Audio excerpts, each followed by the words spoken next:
Bonjour et bienvenue sur All That Jazz, le premier podcast français consacré à la comédie musicale. Vous vous demandiez où on était passé, eh bien on est toujours Fanny et Anna, et c'est effectivement notre premier épisode depuis très longtemps, je pense plus de 2 mois et demi. Pardon, on était très occupés. On l'est toujours. On l'est toujours, mais on arrive quand même à finalement caser un épisode. En plus, mon ordi est tombé en rade, j'ai pas pu faire de montage. Bref, je vous passe les détails. Mais on revient avec un épisode. On va se rattraper un peu parce qu'il est méga long. Donc, j'espère que ça vous fera plaisir. Mais d'abord, on vous annonce que on revient aussi physiquement, enfin... Moi, sans doute pas, mais Anna, enfin voilà, au moins Anna sera là le dimanche 27 avril pour le prochain All That Jazz Cinéma Club. Donc, il s'agira du film 42nd Street, 42e rue, film de 1933, dirigé par Lloyd Bacon et au numéro chorégraphié par Busby Berkeley. C'est toujours un petit peu compliqué à dire. Mais voilà, c'est ce très grand classique qu'on vous propose de découvrir ou de redécouvrir, donc à l'Archipel à 17h le 27 avril. Et en plus, je recevrai, pour l'occasion, 2 personnes, Séverine Danflou et Pierre-Julien Marest, qui sont auteurs d'un livre qui s'appelle Busby Berkeley, l'homme qui fixait des vertiges. Donc on va pouvoir discuter de la mise en scène de Busby Berkeley dans ce film et dans d'autres. Donc venez nombreux et nombreuses. Et n'oubliez pas, en préparation de cette séance de Ciné-Club, de réécouter l'épisode qu'on avait consacré à Busby Berkeley il y a déjà un certain temps. Alors je sais plus quand, mais vous fouillerez dans les archives du podcast. Il y a un moment, ouais. Et pour aujourd'hui, pour ce nouvel épisode tant attendu, eh bien, on revient effectivement en fanfare puisque on lance enfin notre grande saga autour de Disney. Cette grande saga qu'on vous avait annoncée il y a déjà un an, eh bien voilà, elle est là, elle arrive et c'est le premier épisode de cette grande série. Et oui, et on commence logiquement par les débuts de la firme et notamment le premier long métrage d'animation de Disney, Blanche-Neige et les 7 nains.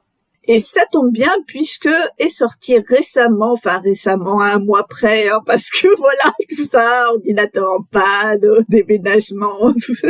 Mais bon, hein, on est à peu près dans le timing de la sortie donc du remake live action de Blanche-Neige. Eh bien, lançons-nous, parlons de Disney. Et pour parler de Disney, l'entreprise, il nous faut tout d'abord parler de Disney, l'homme. Qui était Walt Disney ? Rarement l'histoire d'un studio aurait été si étroitement liée à celle de son créateur. Du début des années 30 jusqu'à sa mort en 66, Walt Disney a bénéficié d'une énorme attention du public. C'est vraiment une figure de producteur, presque, en fait, le producteur le plus connu du monde, finalement. Complètement, parce que cette fascination, elle s'est vraiment pas démentie, même longtemps après sa mort, hein. On a de nombreuses biographies, de légendes qui sont entretenues par l'entreprise Disney elle-même. Pour exemple, entre mille, hein, il y a par exemple cette fameuse statue de Walt Disney et de Mickey Mouse qui est dans presque chacun des parcs Disney, des parcs d'attractions Disney à travers le monde, la statue Partners, où on voit donc Walt et Mickey main dans la main. Et on a même, anecdote sur Walt dans les parcs, prochainement, à l'occasion des 70 ans de Disneyland, va même être inauguré un audio animatronics de Walt lui-même, qui va donc raconter aux visiteurs, j'imagine, l'histoire du studio. Mais donc c'est la première fois qu'il y a un audio animatronics, une marionnette grandeur nature qui est articulée et qui fait du bruit, qui va donc être implantée dans les parcs Disney, a priori au printemps prochain, tout prochainement. D'accord, c'est intéressant. Donc il a même pas une statue, hein, il est carrément... Il a pas encore son hologramme ? Oh si, sans doute. S'il doit y avoir des trucs où il est sous forme d'hologramme. Mais après, juste peut-être préciser, alors là on va commencer à digresser d'enfer dès l'entrée, mais la force de la légende de Walt Disney l'homme vient notamment du fait qu'il a été très présent à la télévision américaine dans les années 50, avec une émission hebdomadaire qui lui permettait à la fois de présenter son futur parc et présenter les dessins animés et les longs métrages produits par la firme. Donc c'était un des visages que les Américains pouvaient quotidiennement retrouver à la télévision. On en reparlera évidemment quand on avancera dans l'histoire de Disney. Concernant Walt Disney, l'homme, fais-nous donc un petit peu sa biographie. Disney naît à Chicago en 1901, il est le 4e d'une famille de 5 enfants et pour le travail de son père, il va pas mal déménager pendant son enfance. dans une ferme du Missouri en 1906, à Kansas City en 1910, puis à Chicago en 1917. Et Walt Disney, il a souvent évoqué ses souvenirs de la ferme et de la vie rurale dans le Missouri, donc à Marceline. C'est d'ailleurs de là que serait inspiré le land de Main Street dans les différents parcs. Mais l'ironie, en fait, c'est que la famille Disney n'est restée qu'assez peu de temps dans le Missouri, mais c'est quelque chose qui a durablement marqué l'imaginaire de Walt et construit un peu cette mythologie, voilà, d'une Amérique, des petites villes, d'une Amérique rurale qu'il fantasme. Le jeune Walt quitte son domicile familial assez tôt, à l'âge de 16 ans, pour s'engager dans le corps des ambulanciers de la Croix-Rouge. La Première Guerre mondiale est presque terminée à ce moment-là, mais il va quand même y participer à la marge, en servant comme chauffeur dans différents endroits en France. Et à son retour aux États-Unis en 1919, il va commencer une carrière dans le dessin publicitaire, puis dans l'animation à Kansas City. Il est déjà avide, on va dire, de produire ses propres contenus. En 1922, il crée sa propre société, Laugh-O-Gram Films, et produit un premier épisode de ce qui allait devenir une série. Il s'agissait de courts-métrages qui combinaient animation et prise de vue réelle, hein, donc c'est quelque chose qu'il a fait bien avant Mary Poppins. Et c'était une série de courts-métrages sur l'univers d'Alice au Pays des Merveilles, donc qui s'intitulait Alice's Wonderland. Et c'est sur ces courts-métrages qu'il a commencé à collaborer avec l'artiste Ub Iwerks, qui deviendra ensuite un des grands animateurs du studio Disney et une Disney légende. Le film va malheureusement ruiner le studio doit fermer, et Disney décide de rejoindre son frère Roy Disney à Los Angeles en 1923. Il ne parvient pas alors à se faire embaucher dans un des studios de cinéma, ce qui était un petit peu le plan. Et donc, il va décider de relancer les Alice's Comedies et va réussir à se faire distribuer par Winkler Pictures, qui cherchait alors un nouveau dessin animé à distribuer après avoir distribué Félix le chat. Et c'est un succès. Walt Disney va donc s'associer à son frère Roy pour fonder le 16 octobre 1923 les Disney Brothers Studios, qui dès 1926 vont être rebaptisés Walt Disney Studios, qui montrent l'empreinte créative et publicitaire finalement de Walt sur l'entreprise, où ça a toujours été un petit peu la répartition entre les deux frères. Hein. Walt était le visage de l'entreprise, notamment auprès du public et de la presse, tandis que Roy était un petit peu plus en coulisses et se chargerait plutôt de l'aspect financier, tandis qu'à Walt serait dévolu l'aspect créatif. Bon, après ça, on sait pas trop, hein, c'est... Tout ce que je dirais sur Walt sera évidemment à prendre avec énormément de pincettes, hein, parce que, comme on le disait au début, hein, c'est très entretenu par l'entreprise Disney elle-même, cette légende autour de son fondateur. En 1927, Ub Iwerks invente Oswald le lapin chanceux, et c'est un personnage qui va prendre un peu le relais de Alice dans les figures de pro du studio. Il va apparaître dans 10 épisodes à succès, mais Walt va avoir la mauvaise surprise d'apprendre qu'en fait, il ne possède pas les droits sur ce personnage d'Oswald et que les droits appartiennent à Universal qui, si je dis pas de bêtises, je crois comprendre, distribue en fait les dessins animés d'Oswald.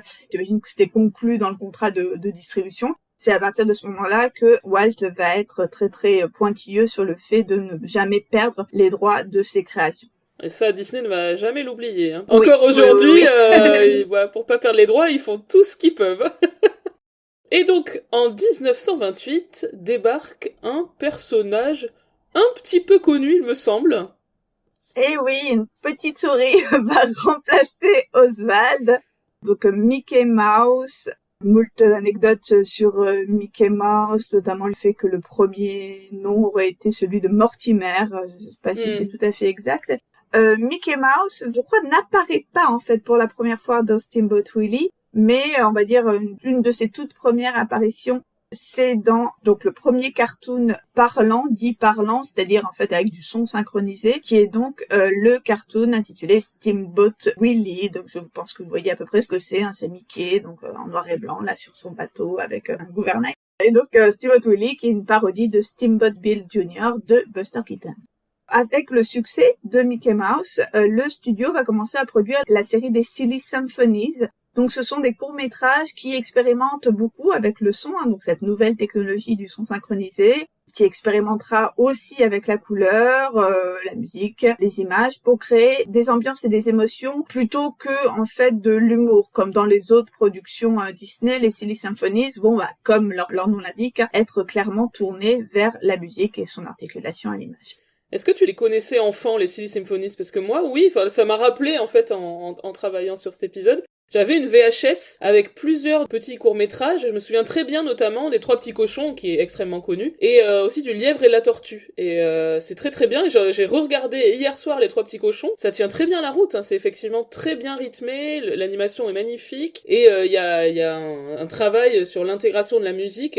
Pour le coup, les Trois Petits Cochons, c'est vraiment c'est une comédie musicale en fait, hein, parce qu'il y a la fameuse chanson Who's Afraid of the Big Bad Wolf. Who's afraid of the big Mais elle est géniale. Elle est trop bien cette chanson. Ouais, et elle rythme super bien le court-métrage, et moi je trouve que les Silly Symphonies, il y en a plusieurs qui sont vraiment des petits chefs-d'œuvre d'animation, et une grande partie d'entre eux sont vraiment des comédies musicales en fait. Oui, il y en a vraiment beaucoup en fait de très très belles. Moi, j'arrive pas à savoir si je pense les avoir vues enfant, mais j'arrive pas à savoir si je les ai beaucoup vues.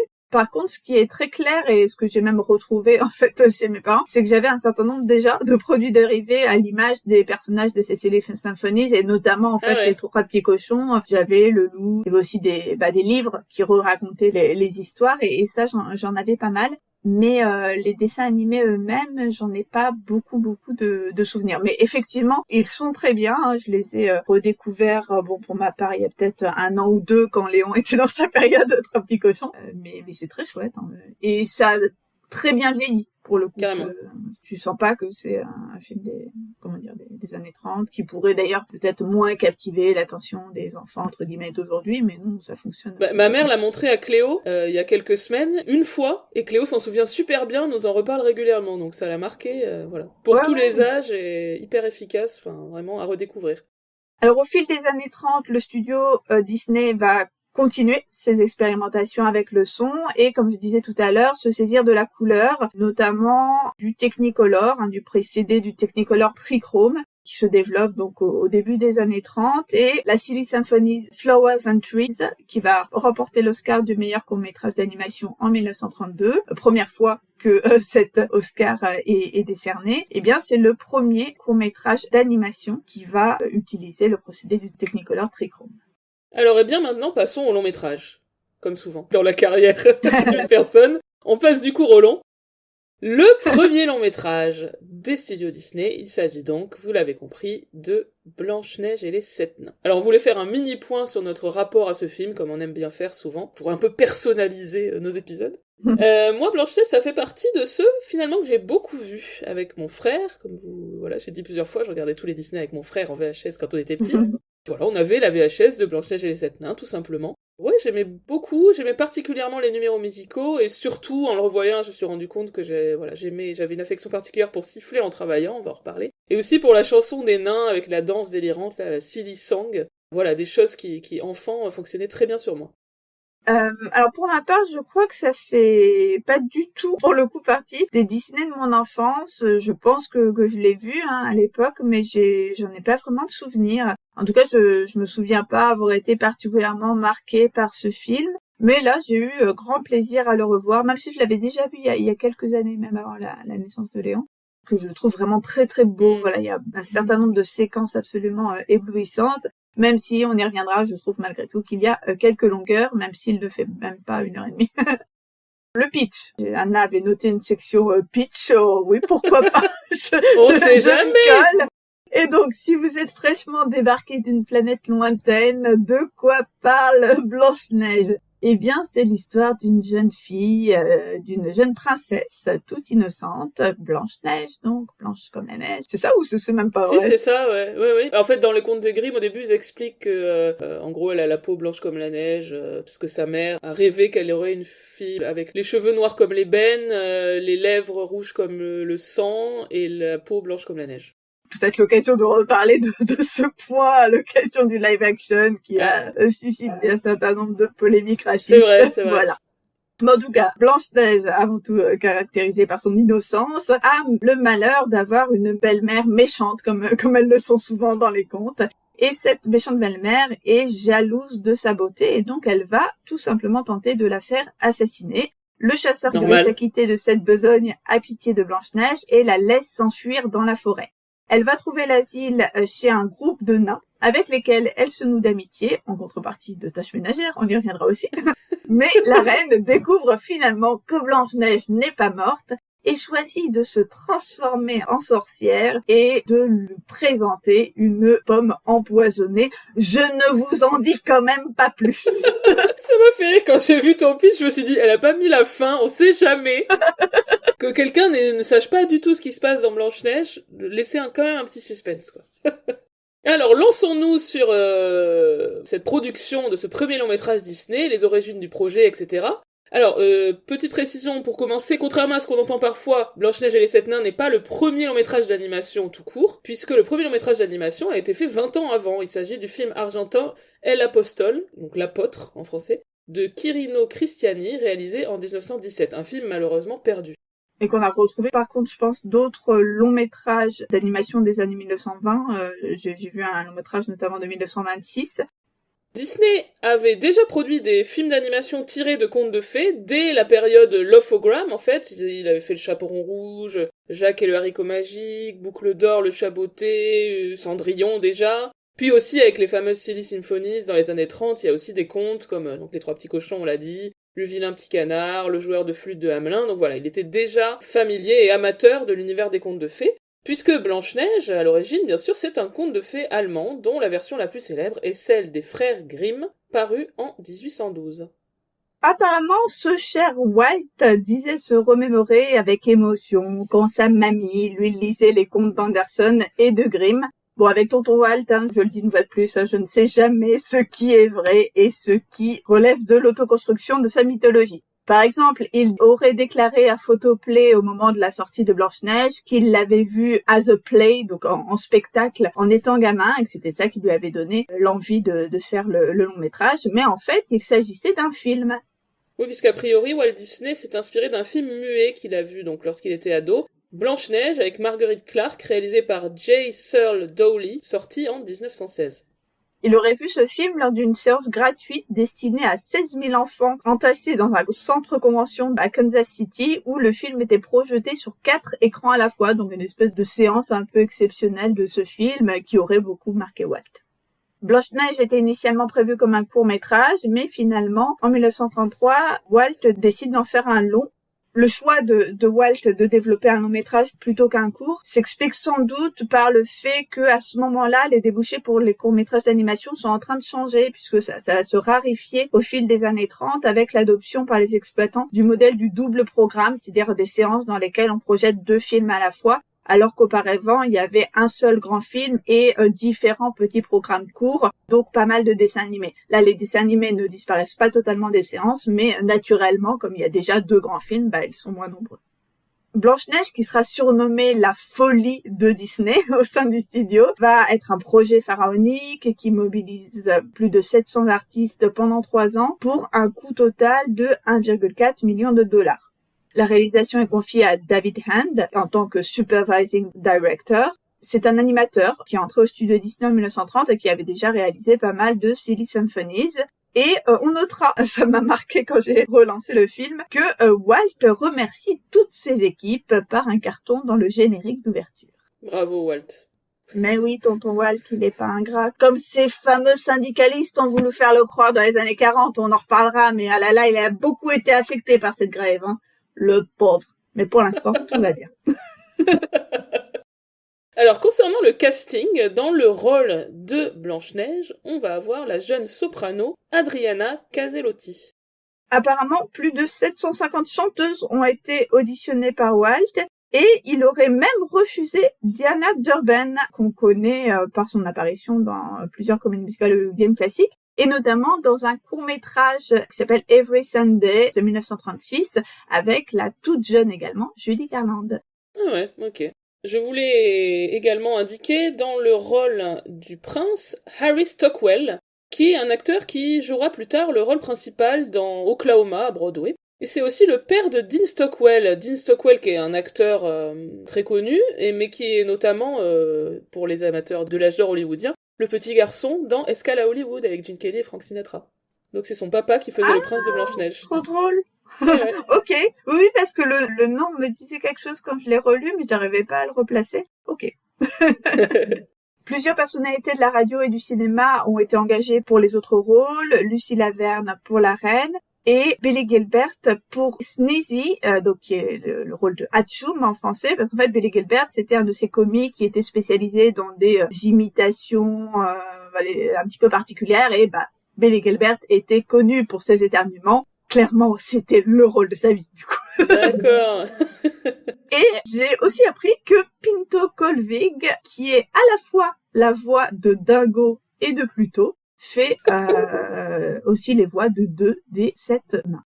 C'est drôle parce il fait un chien humanoïde et un Oui, chien ça m'a beaucoup perturbé. Déjà, cette fameuse distinction étrange entre Dingo et Pluto. Pourquoi est-ce que Dingo, on est censé penser que c'est un humain, qu'il est anthropomorphisé, mais Pluto est vraiment un chien. Voilà, ça c'est un truc déjà très perturbant pour tout le monde. Mais quand j'ai appris que c'est le même gars qui faisait les 2 voix, là. Mind blown. La danseuse très jeune à l'époque, Marge Champion, dont on a déjà parlé notamment à propos de Showboat, est engagée à l'âge de 17 ans pour servir de modèle pour la gestuelle de Blanche-Neige, notamment dans la danse avec les nains. Là encore, la concurrence était rude. Plus de 200 filles auditionnées par Walt. C'est le père de Marge Champion qui l'a poussé à aller passer l'audition. Son père étant un prof de danse très réputé à Hollywood. Il connaissait un petit peu Walt, mais de loin. On va dire, c'est pas un piston. Mais il avait encouragé sa fille à passer ce casting parce qu'il trouvait que c'était une bonne expérience, une bonne première expérience qui ne l'exposait pas trop devant la caméra, puisque par définition, elle n'était pas directement filmée. Donc en fait, comment ça se passait Marge Champion explique en entretien que en fait on lui montrait les storyboards et elle devait faire les mouvements qui étaient imaginés pour que les animateurs tout simplement puissent voir comment ça rendait. Et elle a aussi, outre Blanche-Neige, aidé à définir les mouvements de Simplet en portant ce grand manteau pour voir comment le manteau se déplaçait quand elle avançait. Et je crois comprendre en fait que ce process, ou en tout cas que cette utilisation d'acteurs pour élaborer l'animation, ne voulait pas trop être rendu public à Disney. Marge Champion explique que lors de la première du film, elle était vraiment placée très très loin, pas du tout avec les stars, parce qu'en fait, ils voulaient pas que le public et la presse ne pensent que les animateurs avaient recopié une personne existante. C'était jugé comme un procédé qui aurait été peu créatif, donc dévalorisant. Mais en fait, ce procédé de mimer les actions pour faire de l'animation, il me semble encore d'actualité aujourd'hui. Enfin, c'est encore comme ça que travaillent les animateurs, donc j'ai du mal à comprendre le problème. Mais bon, voilà, évidemment, c'était un tout autre contexte et un moment où l'animation devait commencer à exister en tant que forme cinématographique. Marge Champion a ensuite continué à collaborer avec Disney et dans les années qui ont immédiatement suivi, elle a notamment servi de modèle pour Fantasia, principalement pour le rôle de la ballerine hippopotame. Ah oui, c'est trop mignon ça. Alors, passons à la partie un petit peu analyse, critique. Qu'est-ce qui contient exactement ce film-là, Blanche-Neige et les 7 nains ? Alors déjà, c'est une version pas mal modifiée par rapport au conte de Grimm dont il s'inspire. Oui, sachant que la version en fait des frères Grimm de 1812, qui est, on va dire, la version qui a été fixée par l'écrit dans un recueil, etc., c'est déjà une version qui a été réécrite plusieurs fois par les Grimm au fur et à mesure, parce qu'en fait les frères Grimm, ils allaient en fait récolter des contes comme ça, et puis ils les formalisaient, mais bon, après ils ont retravaillé l'histoire. Notamment le fait que la reine devait initialement être la mère de Blanche-Neige et non sa belle-mère, ce qui aurait rendu ses actions affreuses d'autant plus condamnables. Voilà, tout ça pour dire que les contes finalement sont des œuvres qui sont en réécriture permanente. Donc voilà, le fait que Disney soit allé modifier des choses par-dessus les contes de Grimm relève absolument pas d'une trahison quelle qu'elle soit, au contraire, c'est la logique même du conte que d'être en permanence réécrit. Et chez les Grimm, la reine essaie à 2 reprises de tuer Blanche-Neige avant de sortir la pomme. Oui, d'abord elle essaie de lui proposer un corset qui l'étouffe et ensuite un peigne empoisonné. Bon ça c'est supprimé par Disney, même si on peut quand même souligner combien la sorcière, enfin la reine dans son acception sorcière, est super effrayante. Et je me rappelais pas non plus qu'en fait elle voulait l'enterrer vivante et pas juste la tuer avec la pomme, quoi. Enfin c'est vraiment, je sais pas, c'est affreux. Dans le genre changement par rapport au conte, Le Disney zappe tout le début avec donc ce que je disais tout à l'heure, les raisons du nom de l'héroïne, la mort de la mère, le remariage du père, etc. Et le film commence assez audacieusement, je trouve, avec la reine devant son miroir magique, pas avec l'héroïne. Également, dans la version des Grimm, Blanche-Neige est beaucoup plus jeune au début de l'histoire. Je l'ai relu il y a pas longtemps parce que j'ai un recueil des contes de Grimm que j'ai acheté pour lire à ma fille. Elle a 7 ans dans Blanche-Neige des frères Grimm. Et en fait, à la fin, elle reste endormie très très longtemps, ce qui fait qu'à la fin, quand le prince vient la réveiller, elle a un âge normal, entre grands guillemets, pour... Elle a 14 ans, quoi, comme oui, dans le Disney. Sans doute à peu près. La présence du prince au début du film est aussi un ajout, c'est pas le cas dans le conte, il débarque uniquement à la fin. Le baiser final, donc le fameux baiser qui va réveiller Blanche-Neige de son sommeil presque éternel, c'est un changement également. Dans l'original, c'est pas le prince qui réveille Blanche-Neige en l'embrassant, en fait c'est quand même pas terrible. C'est en déplaçant son cercueil, parce qu'il débarque, il voit cette belle jeune femme, il décide qu'il va prendre son cercueil, parce que bon, pourquoi pas, quoi.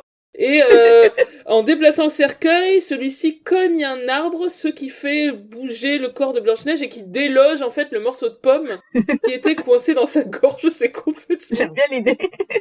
C'est quand même... bon, le baiser, on peut peut-être en reparler et tout ça, mais c'est quand même un peu moins what the fuck comme thème. Ça fait limite gag, tu sais. Genre, oui, c'est ça. C'était coincé depuis 7 ans. Oh my God. C'est un peu moins dégueu, cette histoire de baiser, bon. Mais du coup, ce qui reste un mystère, je n'ai pas réussi à trouver l'information, je trouve ça très étonnant. Quelle version est la première à avoir introduit cette histoire de baiser? Parce que j'ai lu des trucs qui disaient que c'était la fameuse version de 1916 que Walt Disney a vue. Pas vrai, j'ai regardé le film, enfin la fin, il n'y a pas de baiser. C'est comme dans le conte. Donc, peut-être finalement c'est la version de Disney qui a inventé cette histoire de baiser, en s'inspirant pour le coup de La Belle au Bois dormant, qui pour le coup a vraiment un baiser qui réveille la princesse. Donc c'est peut-être ça l'idée. Alors, en tout cas, j'ai pas trouvé de version qui précède Blanche-Neige et les 7 nains de Disney qui a ce fameux baiser, mais je n'affirmerai pas que Disney est le premier. Ouais, c'est bizarre parce que c'est vrai que c'est un changement majeur et connu. Et du coup, si c'était Disney, on imaginerait que ça serait bien noté quelque part. Enfin, j'ai lu quand même plusieurs bouquins qui parlaient des différences avec le Grimm. Ouais. Bizarre. Si vous savez, dites-le nous. Spécialiste de contes de fées, vraiment, on a besoin de vos lumières. La mort aussi de la sorcière est modifiée dans le Disney parce que dans le conte, elle meurt dans d'atroces douleurs après avoir dansé avec des chaussettes dans lesquelles on a mis des chardons ardents. Là, ça, je le savais pas du tout. Je l'ai découvert à cette occasion-là. Oui, ça c'est vraiment les morts atroces dans le pur style des vieux contes qu'on aime, comme le truc des sœurs de Cendrillon, gore au possible, là. On aime ça. Et oui, et la mort, en fait, elle intervient pendant les noces, enfin pendant le mariage de Blanche-Neige et de son prince, je crois. Elle débarque aux noces et puis je sais pas pourquoi elle chausse ses souliers, enfin ses chaussettes, je sais pas, ça dépend. C'est encore une fois, ça dépend des versions. Mais ça a été un peu édulcoré. Bon, heureusement, il y a aussi d'autres éléments, d'autres personnages qui permettent de rajouter un petit peu plus de légèreté et de comique dans tout ça, notamment les personnages des nains et les nombreux animaux qui vont entourer Blanche-Neige. On va avoir pas mal d'usage du comique de répétition. Le gag de la tortue qui arrive en retard à chaque fois, elle est trop mignonne cette petite tortue. Oui. Ou encore les confusions linguistiques et les contreprétries de Doc, voilà, qui à chaque fois va prendre un mot pour un autre. Tous ces gags sont là pour alléger un peu l'atmosphère d'une histoire qui, à certains moments, est effectivement assez pesante. Parmi les choses qui ont fait de Blanche-Neige une œuvre vraiment marquante dans l'histoire du cinéma, c'est à la fois sa durée, puisque on est sur 88 minutes de dessin animé, et aussi sa façon de nous faire entrer en empathie avec des personnages animés. Avec vraiment cette idée que ce qui arrive aux personnages de dessins animés pourrait arriver à des personnes en prise de vue réelle, qu'on va tout à fait pouvoir partager tout ce qui arrive à la fois à Blanche-Neige, à la détresse des 7 nains lorsqu'ils découvrent ce qui arrivait à leur ami. On va pouvoir très facilement s'identifier aux personnages sans être freiné par cette barrière de l'animation. Et en fait, tout dans ce film va être mis au service de cette identification du spectateur avec les personnages, qu'il s'agisse de l'animation, de la dramatisation du récit ou encore de la musique. Ouais, on va y revenir. Simplement, je voulais faire un petit point, on va dire, sur un autre côté groundbreaking du film, c'est la façon dont il va introduire des clichés qu'on retrouvera dans les films Disney suivants. notamment tous les films Disney qui sont des adaptations de contes de fées ou des histoires de princesses, etc. Donc on va voir dès le début la fameuse ouverture avec le livre de contes qui s'ouvre et qui nous raconte Once Upon a Time, il était une fois, etc. Ça, c'est quelque chose qui deviendra complètement iconique et qu'on retrouvera dans de nombreux films Disney. On a aussi le motif, si on peut dire, des petits animaux mignons, qui vont là aussi devenir quelque chose de récurrent chez Disney. Même si pour le coup, ça, c'était plus une prolongation de ce qu'il faisait déjà dans les Silly Symphonies. Et en plus qu'ici, au sein des petits animaux mignons, on n'a pas vraiment le sidekick comique qui est fait pour être une peluche, qui deviendra pour le coup là, un peu le trademark des films des années 80. Oui, c'est vrai que là, on a plein de petits animaux mignons dont aucun n'a plus d'importance que les autres, Ouais. c'est plus un groupe. Mais on a cette idée que la princesse est présentée comme entretenant un lien particulier avec les animaux. C'est dès le début avec les colombes là qui volent autour du puits dans la première scène où on voit Blanche-Neige, et puis ensuite avec tous les animaux de la forêt. Trop mignons, les petits écureuils, les petits lapins. Là. C'est adorable. Autre cliché qu'on va retrouver énormément, c'est évidemment l'antagoniste féminine qui va être une femme plus âgée, qui souvent peut être la belle-mère, mais c'est pas non plus systématique dans tous les Disney. On a le cliché du love at first sight, donc l'amour dès la première rencontre, ce qu'on dit le coup de foudre en français.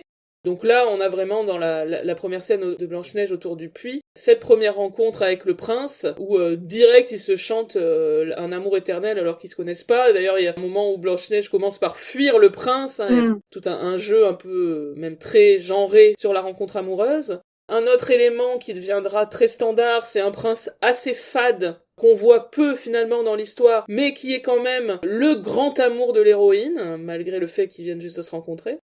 Je crois comprendre que si on le voit aussi peu, c'est que ils arrivaient pas trop à l'animer. Donc Oui. ils ont un peu minimisé ses apparitions pour se concentrer sur les animaux mignons, c'était beaucoup plus facile. Oui, mais c'est marrant parce que du coup ce choix-là, qui était une contrainte finalement, s'est retrouvé à être répété dans d'autres films, par exemple dans Cendrillon. Oui, être assez définitoire des princes. Oui, chez Disney. Par exemple dans Cendrillon, le prince est quand même très fadou aussi. Dans La Belle au Bois dormant, je l'aime bien, mais il a quand même assez peu d'apparitions finalement à l'écran. Enfin voilà, ils ont gardé j'ai aucune idée de qui sont ces j'ai aucune image. Donc clairement, voilà, ils ont tous la même tête en plus. Ils se ressemblent beaucoup tous et ils ont pas beaucoup de personnalité. Un autre élément encore qu'on retrouve, c'est bien sûr la fin avec le livre de contes qui se referme et qu'on nous déclare que les personnages vont vivre happily ever after, donc ils verront heureux pour toujours. En français, il y a ce cliché, mais qui pour le coup se retrouve pas en anglais, de dire ils vécurent heureux et eurent beaucoup d'enfants. C'est l'espèce de cliché qu'on a de la fin des contes. Là, c'est pas ça, c'est juste ils vivent happily ever after. Donc tous ces derniers éléments que je viens de citer, ça m'a fait penser à un livre qui est sorti il y a peu de temps qui s'appelle Décoder Disney Pixar de Célia Sauvage, dans lequel elle analyse les œuvres de Disney et aussi des studios Pixar sur la question des représentations. Et donc évidemment, et à raison, elle explique que Blanche-Neige s'inscrit dans le cadre de l'hétéronormativité, c'est-à-dire l'ensemble des normes qui font apparaître l'hétérosexualité comme quelque chose de cohérent, de naturel, et quelque chose qui est à privilégier. Donc là, je cite une très bonne définition de l'hétéronormativité que j'ai trouvée sur le site de SOS Homophobie. Elle implique la présomption que toute personne est hétérosexuelle, la considération que l'hétérosexualité est idéale et supérieure à toute autre orientation sexuelle, et elle inclut également le fait de privilégier une norme d'expression de genre binaire. Donc ça paraît évident quand on regarde tous les contes Disney, et on verra au fil de notre parcours comment Disney participe de cette promotion de l'hétéronormativité, et aussi parfois, assez rarement, va venir la subvertir. Mais je ne m'avance pas trop. Pour revenir à l'esthétique du film, une scène qui est très très marquante, c'est la séquence dans la forêt, le moment où le chasseur, décidant de renoncer à tuer Blanche-Neige, lui dit « Fuyez, partez, quittez le royaume, etc. » Et donc, elle se retrouve dans la forêt, c'est la nuit, elle a peur, et tous les éléments, les branches, les feuilles, les pierres, deviennent, pour la jeune fille apeurée, des monstres qui essaient de l'attraper et de la dévorer. C'est très impressionnant à voir, c'est magnifique visuellement parlant, et en tant qu'enfant, c'est très très fort, et ça fait peur. Enfin voilà, c'est des éléments vraiment horrifiques en fait. Cette scène, elle tire son inspiration a priori de l'expressionnisme allemand, qui est un mouvement artistique des avant-gardes allemandes, qui s'est notamment exprimé autour des années 1910 à 1925, avec un style caractérisé par un pathos très expressif et un mode de représentation fondé sur la distorsion. Donc ça va être des films comme Nosferatu, comme Le cabinet du docteur Caligari, voilà, qui sont des classiques du cinéma muet allemand. Et cette inspiration, elle est vraiment très visible donc dans cette scène de la forêt, mais aussi dans d'autres scènes, notamment les scènes avec la reine, celle de la transformation en sorcière en particulier. Oui, et d'ailleurs, les animateurs qui ont travaillé sur le film se souviennent que Walt leur a montré ces films-là au studio. Hein. Donc c'est vraiment une inspiration qui est tout à fait animée par le studio et pas simplement liée, on va dire, aux connaissances préalables des différents animateurs. Hein. C'était vraiment voulu par Walt, toutes ces références. Et dans la scène de la forêt, je trouve qu'on reconnaît bien le modèle des premières partitions symphoniques des années 30 à la Max Steiner, qui avait donc composé la partition de King Kong 4 ans plus tôt, parce qu'on a ici une musique qui cherche très clairement à prolonger l'investissement du spectateur dans la fiction. C'est vraiment cette musique, je trouve, dans la scène que tu as mentionnée dans la forêt, qui rend ce moment-là d'autant plus effrayant, hein, parce que la musique est tonitruante, avec beaucoup de violons un peu stridents. Enfin, ça prolonge tout simplement ce qu'on voit à l'écran. Et globalement, il me semble que dans ce premier Disney, comme dans les autres Disney de l'âge d'or, on a une musique qui va systématiquement accompagner l'image, où on va avoir très peu de silence, très peu de moments où on n'a pas de musique dite non diégétique, hein, de musique de fausse, pour accompagner l'image. Pour continuer sur la musique, on remarque dans le film l'utilisation d'une technique qui s'appelle le Mickey Mousing, qui est une technique sonore où chaque geste, chaque déplacement des personnages est souligné par un élément musical de la bande-son.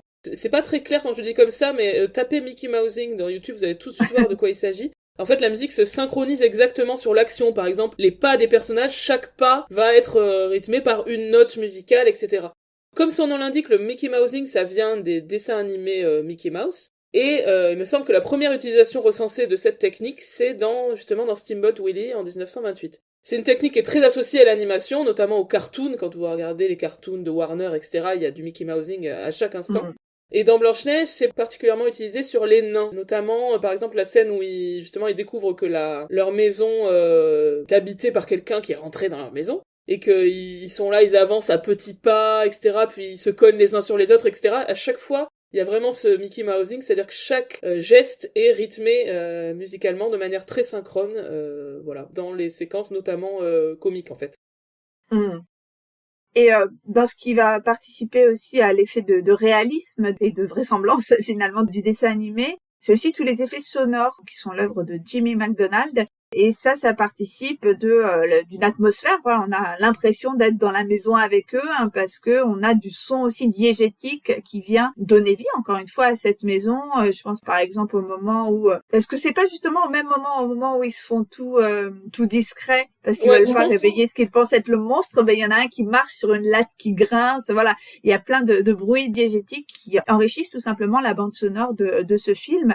Et je rappelle que c'est quelque chose qui est possible depuis peu de temps à l'époque, puisque ce n'est qu'à partir de 1932 qu'on a la technologie du son multipiste, qui permet donc de hiérarchiser les différentes composantes de la matière sonore, à savoir le dialogue, les bruits et la musique. Est-ce que je suis en train de préparer un cours sur les années 30 et de tout réviser en ce moment? Peut-être.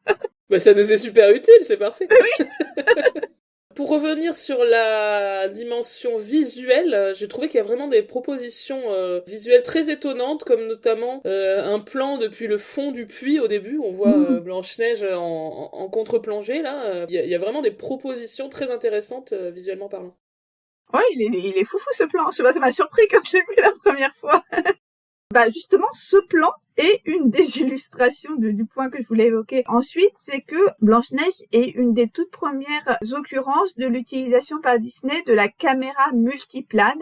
Donc une caméra assez célèbre chez Disney. D'ailleurs, je crois, si je comprends bien, plus ou moins inventée par quelqu'un d'autre, mais brevetée par Disney, enfin par l'ingénieur Bill Garity au sein de Disney.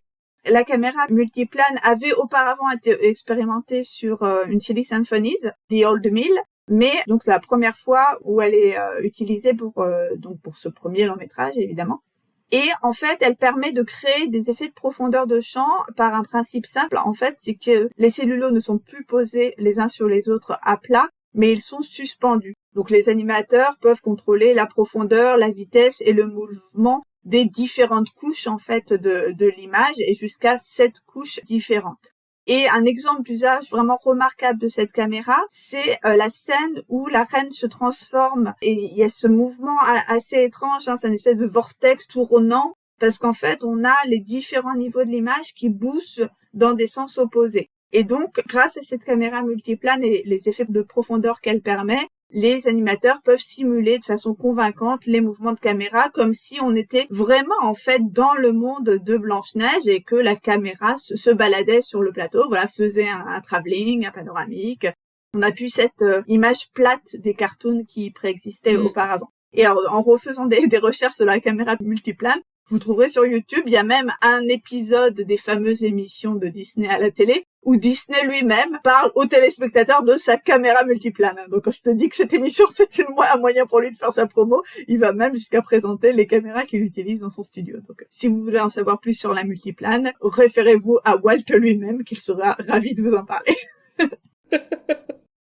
Concernant l'intrigue du film, c'est peut-être là où le bas blesse un petit peu. Le début, j'ai trouvé que j'étais vraiment bien dedans, puis ça devient un peu longué à partir de la moitié environ. En gros, quand les nains rentrent chez eux, là. Ouais, j'ai trouvé ça interminable, en fait, quand elle les rencontre. C'est pas... j'ai décroché à ce moment-là, je l'avoue. Heureusement que ça redémarre avec la transformation de la reine en sorcière, mais c'est vrai qu'il y a ce petit ventre mou du film, là, où d'ailleurs Blanche-Neige devient la parfaite ménagère, qui leur apprend les bonnes manières. C'est un peu interminable quand elle a dit « Allez, vous lavez les mains !» Bon. Et là aussi, cette histoire de parfaite ménagère, dans le livre Décoder Disney Pixar, Célia Sauvage, elle fait remarquer que Disney, je cite, naturalise les compétences domestiques des personnages féminins. Et je cite encore, dans le conte écrit par les frères Grimm, l'héroïne découvre une chaumière belle et propre avec un délicieux dîner déjà servi, et non le décor catastrophique avec la vaisselle empilée depuis plusieurs jours, de la poussière et des toiles d'araignée de l'adaptation Disney. Ce changement devient un prétexte pour légitimer les services de Blanche-Neige, fraîchement échappée du château de la méchante reine.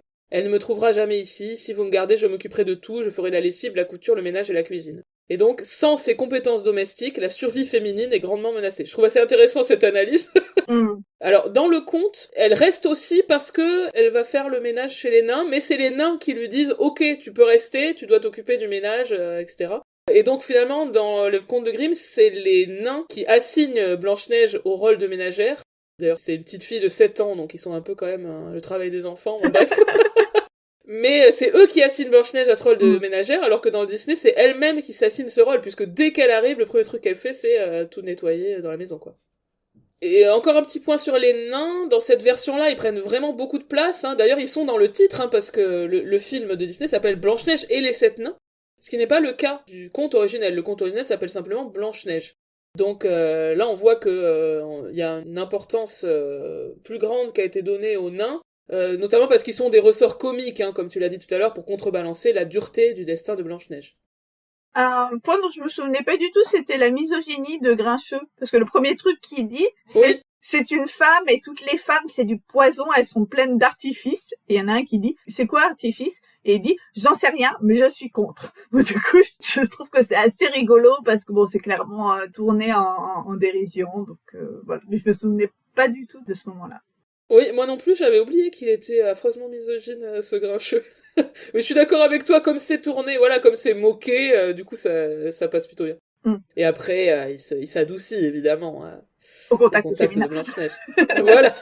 Donc les nains vont être, utilisés pour le comique, et notamment pour un humour slapstick. C'est ce fameux humour qui relève du physique, des corps, donc les nains ils vont tomber, se cogner, ce qui va être souvent souligné par les bruitages, comme on l'a dit. Parfois, les gags, je les trouve un peu lourdingues, notamment Simplet, là, qui veut se faire embrasser plein de fois. Bon. Oui. Et il y a quelque chose d'un petit peu creepy, malgré tout, dans la relation à Blanche-Neige, parce qu'ils sont un peu tous crypto-amoureux d'elle. Et il y a évidemment ce truc extrêmement problématique, hein, sur, finalement, qui sont ces nains qui ne sont pas représentés comme le seraient des hommes adultes de petite taille, hein. C'est, justement, quel est le statut de ces personnages, qui sont, je sais pas ce que tu en penses, mais qui évidemment dans le dessin animé ont quand même quelque chose de la représentation de créatures fantastiques. On n'est pas tout à fait face à des humains. Enfin, je sais pas si vous voyez ce que je veux dire. Et ce qui, je pense, sera lié au choix qui est fait dans le remake live action, dont on parlera plus tard. Oui, ils sont clairement représentés, oui, comme des créatures de la forêt, quoi. Mais comme sont les nains, ce qu'on appelle les nains souvent dans les univers de fantasy, par exemple, chez Tolkien, les nains, c'est pas des nains comme, c'est pas des hommes de petite taille, c'est une race, entre guillemets, à part. C'est une autre sorte d'être. C'est un peu entre deux malgré tout, parce que Blanche-Neige, elle dit ah, mais vous êtes... Quand elle les découvre au début, elle croit que c'est des enfants, quand elle rentre dans la maison, qu'elle voit qu'ils ont des petits lits et tout ça. Mais quand elle les rencontre, elle dit ah, mais vous êtes des petits hommes. Donc c'est un peu entre deux. Il y a une espèce, quand même, malgré tout, de déshumanisation des personnes atteintes de nanisme. Enfin voilà, c'est entre deux, je trouve. Et c'est ça qui fait que ça peut être un petit peu gênant, quoi. Parce que il y a un truc un petit peu handiphobe, enfin je sais pas comment dire. Et d'ailleurs, je sais pas le terme qu'ils emploient en anglais, parce que là, je l'ai revu un bout en anglais, un bout en français, parce que quand j'étais avec ou sans Léon. Et en fait, j'ai vu qu'à la fin, lorsque la sorcière vient voir Blanche-Neige, elle lui dit les petits hommes ne sont pas là, et en anglais, c'est the little men are not here. Et je sais pas si le mot dwarf est prononcé dans la version en anglais, parce que c'est dans le titre, mais est-ce qu'ils sont qualifiés comme ça en anglais? Bref, faudrait qu'on prenne le temps de réécouter. T'as raison, peut-être pas, ouais. Parlons maintenant, puisque nous sommes malgré tout un podcast consacré à la comédie musicale. Parlons peut-être des numéros musicaux présents dans ce film, qui sont, pour certains d'entre eux, assez marquants et assez célèbres. Fait marquant de cette bande musicale, le soundtrack, enfin ce qui ne s'appelait pas encore soundtrack, a été sorti par RCA Victor en janvier 1938, alors que le film venait tout juste de sortir. Et en réalité, c'est le premier soundtrack de film, même si c'est précisément publicisé comme les mêmes personnages et les mêmes effets sonores que dans le film. Voilà, c'est l'idée que vous allez retrouver le film de manière audio, ce qui est précisément le but du soundtrack. Et d'ailleurs, je suis en train de me demander, est-ce que ça voulait dire que c'est un soundtrack qui comporte toute la bande sonore, en fait? Pas simplement les chansons. Là, comme c'est décrit, on dirait que c'est ça, ouais. Ah, c'est intéressant, ça. T'écoutes en vinyle le film, quoi. Et du coup, avec les dialogues aussi, tu penses? Eh ben, bonne question. J'en parle, mais je m'étais pas trop figuré ce que ça impliquait. Parce que quand tu achètes un soundtrack, avant, dès que j'allais voir un film, presque j'achetais le soundtrack quand j'étais jeune, très jeune, quand j'étais ado. Et en fait, c'est vrai que tu as aussi des passages instrumentaux sur un soundtrack. Tu vois, j'imagine que le morceau de la forêt, ça fait sans doute l'objet d'une piste, tu vois, parce que c'est un moment marquant du film. Mais effectivement, peut-être que certains passages de dialogue ne sont pas enregistrés, mais que les grands moments... Ouais. Si vous avez dans vos archives ce vinyle, ce soundtrack, dites-nous quelles sont les différentes pistes. Et donc, ces musiques sont composées par Frank Churchill, qui est le compositeur de la célèbre chanson dont on a parlé tout à l'heure, Who's Afraid of the Big Bad Wolf, dans Les Trois Petits Cochons, et qui plus tard travaillera sur Dumbo et sur Bambi notamment. Et pour les paroles, on a Larry Morey, qui est un des futurs co-auteurs de Bambi, notamment. Alors, quelles sont les différentes chansons présentes dans ce film? Eh bien, la toute première, c'est la chanson intitulée I'm Wishing, en français, Je souhaite. Qui est une I Want Song, tout ce qu'il y a de plus I Want Song, hein, puisque c'est la chanson du début où le personnage principal exprime quel est son désir. Alors là, on est sur une I Want Song vraiment très très basique, hein, puisque qu'est-ce qu'elle désire, cette Blanche-Neige, c'est rencontrer un garçon et tomber amoureuse. Voilà. Elle fait son vœu près d'un puits qui renvoie ses mots en écho. Je trouve ça très joli ce moment là où elle dit I'm wishing et sa voix lui revient en écho. Enfin, c'est assez beau. Donc il y a l'idée que le puits devant lequel elle se tient est magique et que c'est un puits qui va réaliser les vœux. Ce qui est le cas, puisque juste après avoir chanté qu'elle espérait l'arrivée de son amoureux, le prince débarque. Ce thème du wish, le souhait, le vœu, va devenir lui aussi central chez Disney, dès les années qui suivent, parce que dans Pinocchio, on a tout le truc de When You Wish Upon a Star, qui deviendra d'ailleurs la chanson du... Comment on appelle ça, là, du logo Disney au début, là. Donc vraiment la thématique du vœu. Dans Cendrillon, A Dream is a Wish Your Heart Makes. Jusqu'au film anniversaire qui est sorti en 2023 qui s'appelait Wish. Donc vraiment, dès ce premier film long métrage, on a cette thématique du souhait qu'un personnage va faire et qui va se réaliser. Et donc, dans la foulée de cette chanson I'm Wishing, tout de suite après, en fait, c'est presque la même chanson, on a One Song, un chant en français, qui est la chanson du prince, en fait, puisque quand il arrive, le vœu de Blanche-Neige se réalise immédiatement, Il est là, il chante sa chanson d'amour, elle aussi assez basique, même si très jolie, je trouve les mélodies vraiment très belles. Et voilà que, avec dévotion, il déclare son amour à Blanche-Neige. Plus tard, d'ailleurs, elle va le rechantonner quand elle ramasse des fleurs dans la forêt, puis elle reprend à la fin quand le prince découvre son corps endormi. Mais voilà, c'est une petite scénette de 2 chansons, l'une à la suite de l'autre, Blanche-Neige, puis le prince. Et ce premier numéro romantique, en quelque sorte, il serait inspiré des comédies musicales de style opérette à la mode au début des années 30, qu'on pense au Vagabond King, un film de 1930, ou encore à La Veuve Joyeuse, The Merry Widow, un film de 1934. Numéro suivant, With a Smile and a Song, un sourire en chantant, qui est le premier contact de Blanche-Neige avec les animaux de la forêt, juste après, en fait, le moment très effrayant dans la forêt la nuit. Jolie chanson, j'avais oublié son existence, bizarrement. L'idée globale de la chanson, c'est que Blanche-Neige, qui vient de subir un moment traumatique où elle a eu la peur de sa vie, va se remonter le moral en chantant. Oui, ça c'est finalement très dans l'esprit de la comédie musicale classique, une chanson sur le plaisir que procure le fait de chanter et de danser. Dans les chansons de ce type, on peut notamment penser à If You Feel Like Singing Sing, que Judy Garland chante au début de Summer Stock.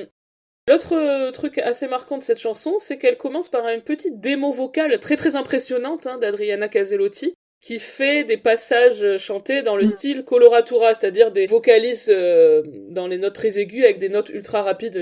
J'allais imiter, ce qui est complètement aberrant. Je ne vais pas imiter des vocalises coloratura, mais vous voyez à peu près à quoi ça ressemble et c'est très très joli. Et c'est vrai que c'est un style dont on a quand même assez peu l'habitude chez les Disney. Même dans les classiques. C'est pas spécialement repris plus tard, ouais. Ouais, c'est une des rares occurrences du chant vraiment opératique, entre guillemets, chez Disney. Le numéro, ensuite, dont on se souvient, pour le coup, parce que j'avoue que comme toi, j'avais totalement oublié la chanson de la forêt, mais il y en a plein que j'avais oublié en vrai, mais celle qui est très très connue, c'est Whistle While You Work, siffler en travaillant. Célèbre numéro du ménage, puisque comme on l'a dit tout à l'heure, dès qu'elle arrive dans la maison des nains Blanche-Neige, son premier truc, faut dire que c'est dégueulasse, c'est de tout nettoyer. Le numéro est extrêmement réussi, et en fait Blanche-Neige, elle fait le ménage avec tous les animaux qu'elle a réussi à embarquer dans son périple. C'est très très beau visuellement le numéro, les gestes des animaux au travail sont fluides, c'est satisfaisant à regarder, je sais pas, quand ils nettoient, etc. Il y a quelques moments rigolos aussi qui viennent interrompre ce très joli balai, par exemple les écureuils flemmards qui mettent littéralement la poussière sous le tapis. Oui, à chaque fois ils veulent trouver une solution de contournement. Oui, on a ici un motif qui deviendra presque culte chez Disney. La chanson de ménage, ça deviendra un truc en soi, que ce soit dans Merlin avec Oketi Poketi, ou évidemment dans Mary Poppins avec Spoonful of Sugar, également très satisfaisant. On l'avait mentionné quand on avait parlé de Mary Poppins dans le podcast. Oui, et motif qui sera parodié dans le film autoparodique de Disney Enchanted avec la chanson Happy Working Song, qui est très amusante aussi. Autre chanson extrêmement connue, c'est Hey Ho, la chanson des nains. Première fois qu'on voit les nains à l'écran, en fait. On les voit donc travailler à la mine, puis ensuite rentrer chez eux. C'est un passage vraiment très connu et que j'adore toujours autant à l'Arvoyeur.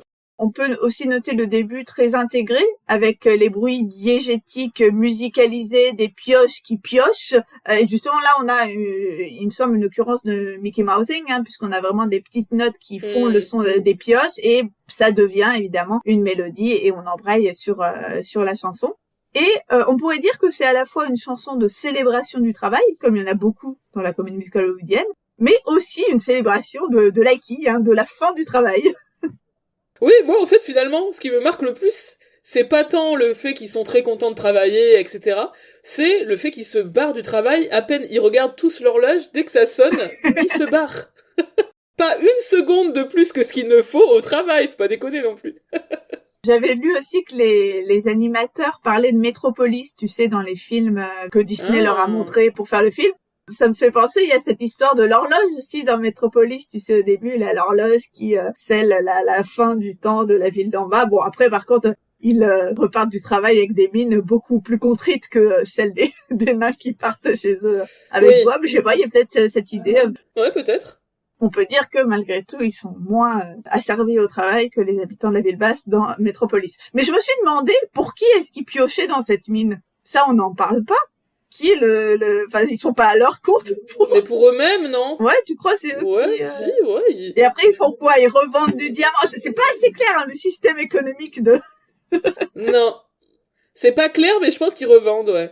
Et à qui ils vendent, c'est pas dans la forêt, donc ça veut dire que de temps en temps, ils vont en ville pour... non, il y a trop d'impensés dans ce film. Chanson suivante, oulala, je vais avoir du mal à la prononcer. Blood Udlum Dum Dum je sais pas comment tu prononces ça. The Dwarf Washing Song. C'est le moment où ils se lavent. Ouais. Le moment où Blanche-Neige leur fait la leçon parce qu'ils sont sales et donc ils vont se laver. Franchement, c'est à peine un numéro, c'est à peine chanté, c'est parlé chanté, principalement par prof, et c'est vaguement chorégraphié et c'est un numéro un peu chiant. Voilà, ça fait partie du moment chiant du film qu'on disait tout à l'heure. Moi, j'avoue, j'avais complètement oublié l'existence de cette chanson, et même là, en venant de revoir le film, je me figure à peine dont on parle, donc voilà. Bah, ils sont autour d'un grand bassin, là, et puis ils essaient vaguement de se laver, quoi. Autre chanson, et cette fois un petit peu plus mémorable malgré tout, c'est The Silly Song, The Dwarf Yodel Song. Oui, c'est un numéro souvent un peu oublié, mais assez fun. Où Blanche-Neige et les nains s'amusent, j'adore, enfant en tout cas, j'adorais ce moment. Hyper joyeux, voilà, ils chantent des paroles qui n'ont aucun sens, c'est le principe de la chanson, qui s'appelle The Silly Song, donc voilà. C'est très amusant, même si à la revoyure c'est un peu long, parce que, en fait, narrativement, on vient d'apprendre que la reine va attaquer Blanche-Neige, et donc on est en suspense, et là tout d'un coup on nous rebalance cette longue scène d'insouciance, et on est un peu en mode qu'est-ce qui va se passer après, enfin voilà, peut-être en termes de narration c'est pas totalement bien calé, mais c'est un numéro que j'aime bien. Oui, j'avoue que je m'en souvenais pas avant de le revoir, donc je l'ai trouvé sympathique cette scène, et j'ai réalisé que c'était en réalité quasiment la seule scène dansée du film. Bah oui carrément, ouais. C'est pour ça aussi que c'est plaisant. Il y a aussi les nains qui font du yodel, et qui jouent tout un tas d'instruments. La mélodie, a priori, est tirée d'une chanson folklorique irlandaise, et donc on sent ce truc un peu chanson populaire aussi. Globalement, les numéros avec les nains ont un son qui va tirer plus vers la musique populaire, la musique folklorique, que les chansons de Blanche-Neige qui ont une dimension, comme on l'a dit tout à l'heure, plus lyrique. Et donc l'instrumentation reflète ça aussi dans cette chanson The Silly Song. On a des percussions, des cuivres, des instruments, bon je vais pas exactement identifier mais j'ai l'impression qu'il y a du banjo. Enfin voilà, on est sur plus ces tonalités-là et c'est aussi ce qui fait que c'est assez plaisant. Et enfin, classique d'entre les classiques, la chanson Someday My Prince Will Come. Un jour mon prince viendra, en français bien sûr, qui intervient juste après la précédente, juste après The Silly Song, qui est la dernière chanson du film. Ce que j'aime bien dans ce numéro, enfin dans la manière dont il est mis en image, on va dire, c'est qu'il y a... Donc c'est très simple, hein, c'est Blanche-Neige qui chante cette chanson aux nains pour leur raconter le fait qu'elle est amoureuse, qu'elle veut retrouver son prince, etc. Et j'aime bien le fait qu'il y ait beaucoup de contre-chants sur les visages des nains qui écoutent la chanson. C'est assez tendre, c'est assez joli. Voilà, je trouve que c'est un moment d'intimité entre les personnages qui est plutôt beau. La chanson est reprise également un peu plus tard pendant la préparation du gâteau et puis évidemment à la toute fin. C'est la chanson la plus reprise de Blanche-Neige, devenue notamment un classique du jazz, qui a été joué énormément en version instrumentale par de nombreux jazzmen comme Dave Brubeck en 57, Bill Evans en 60, Miles Davis avec un sublime solo de John Coltrane dans une version de 61, Oscar Peterson en 71, Herbie Hancock en 78, Chick Corea en 89, et enfin Keith Jarrett en 2002. Tous les grands noms du jazz ont joué cette chanson qui finalement sortit de sa vie disneyienne pour devenir un standard du jazz de plein droit, quoi. Alors, quelques mots de la sortie et de la réception du film. Oui, alors déjà préciser que le film sort distribué par RKO, donc le célèbre studio hollywoodien, puisqu'en fait à l'époque Disney ne distribue pas encore ses propres films. Disney ne va distribuer ses propres films qu'à partir de 53 avec la création de Buena Vista. Et oui, en fait, pendant une bonne partie de l'âge d'or des studios hollywoodiens, Disney ne fait pas du tout partie ni des Big Five, ni des Little Three, les 8 studios qui dominent le marché. Mais il appartient bien à la galaxie d'indépendants qui sont autour de ces Big Five et Little Three. C'est pas du tout, à l'époque, un studio intégré verticalement. Bien évidemment, ça a beaucoup changé aujourd'hui. Est-ce qu'on n'explique pas ce que ça veut dire, un studio intégré verticalement ? Tout à fait. C'est la question que je pose à chaque cours là depuis 3 séances. Qu'est-ce qu'un studio intégré verticalement?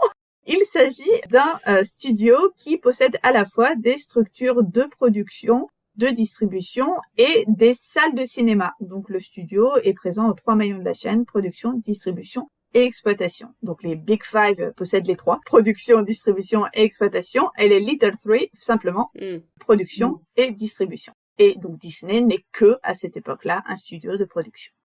Blanche-Neige fait donc de bonnes recettes pendant sa première exploitation en salle, avec 8 millions de dollars de recettes à une époque où le prix de la place n'est évidemment pas celui d'aujourd'hui. La place coûte alors en moyenne 23 cents.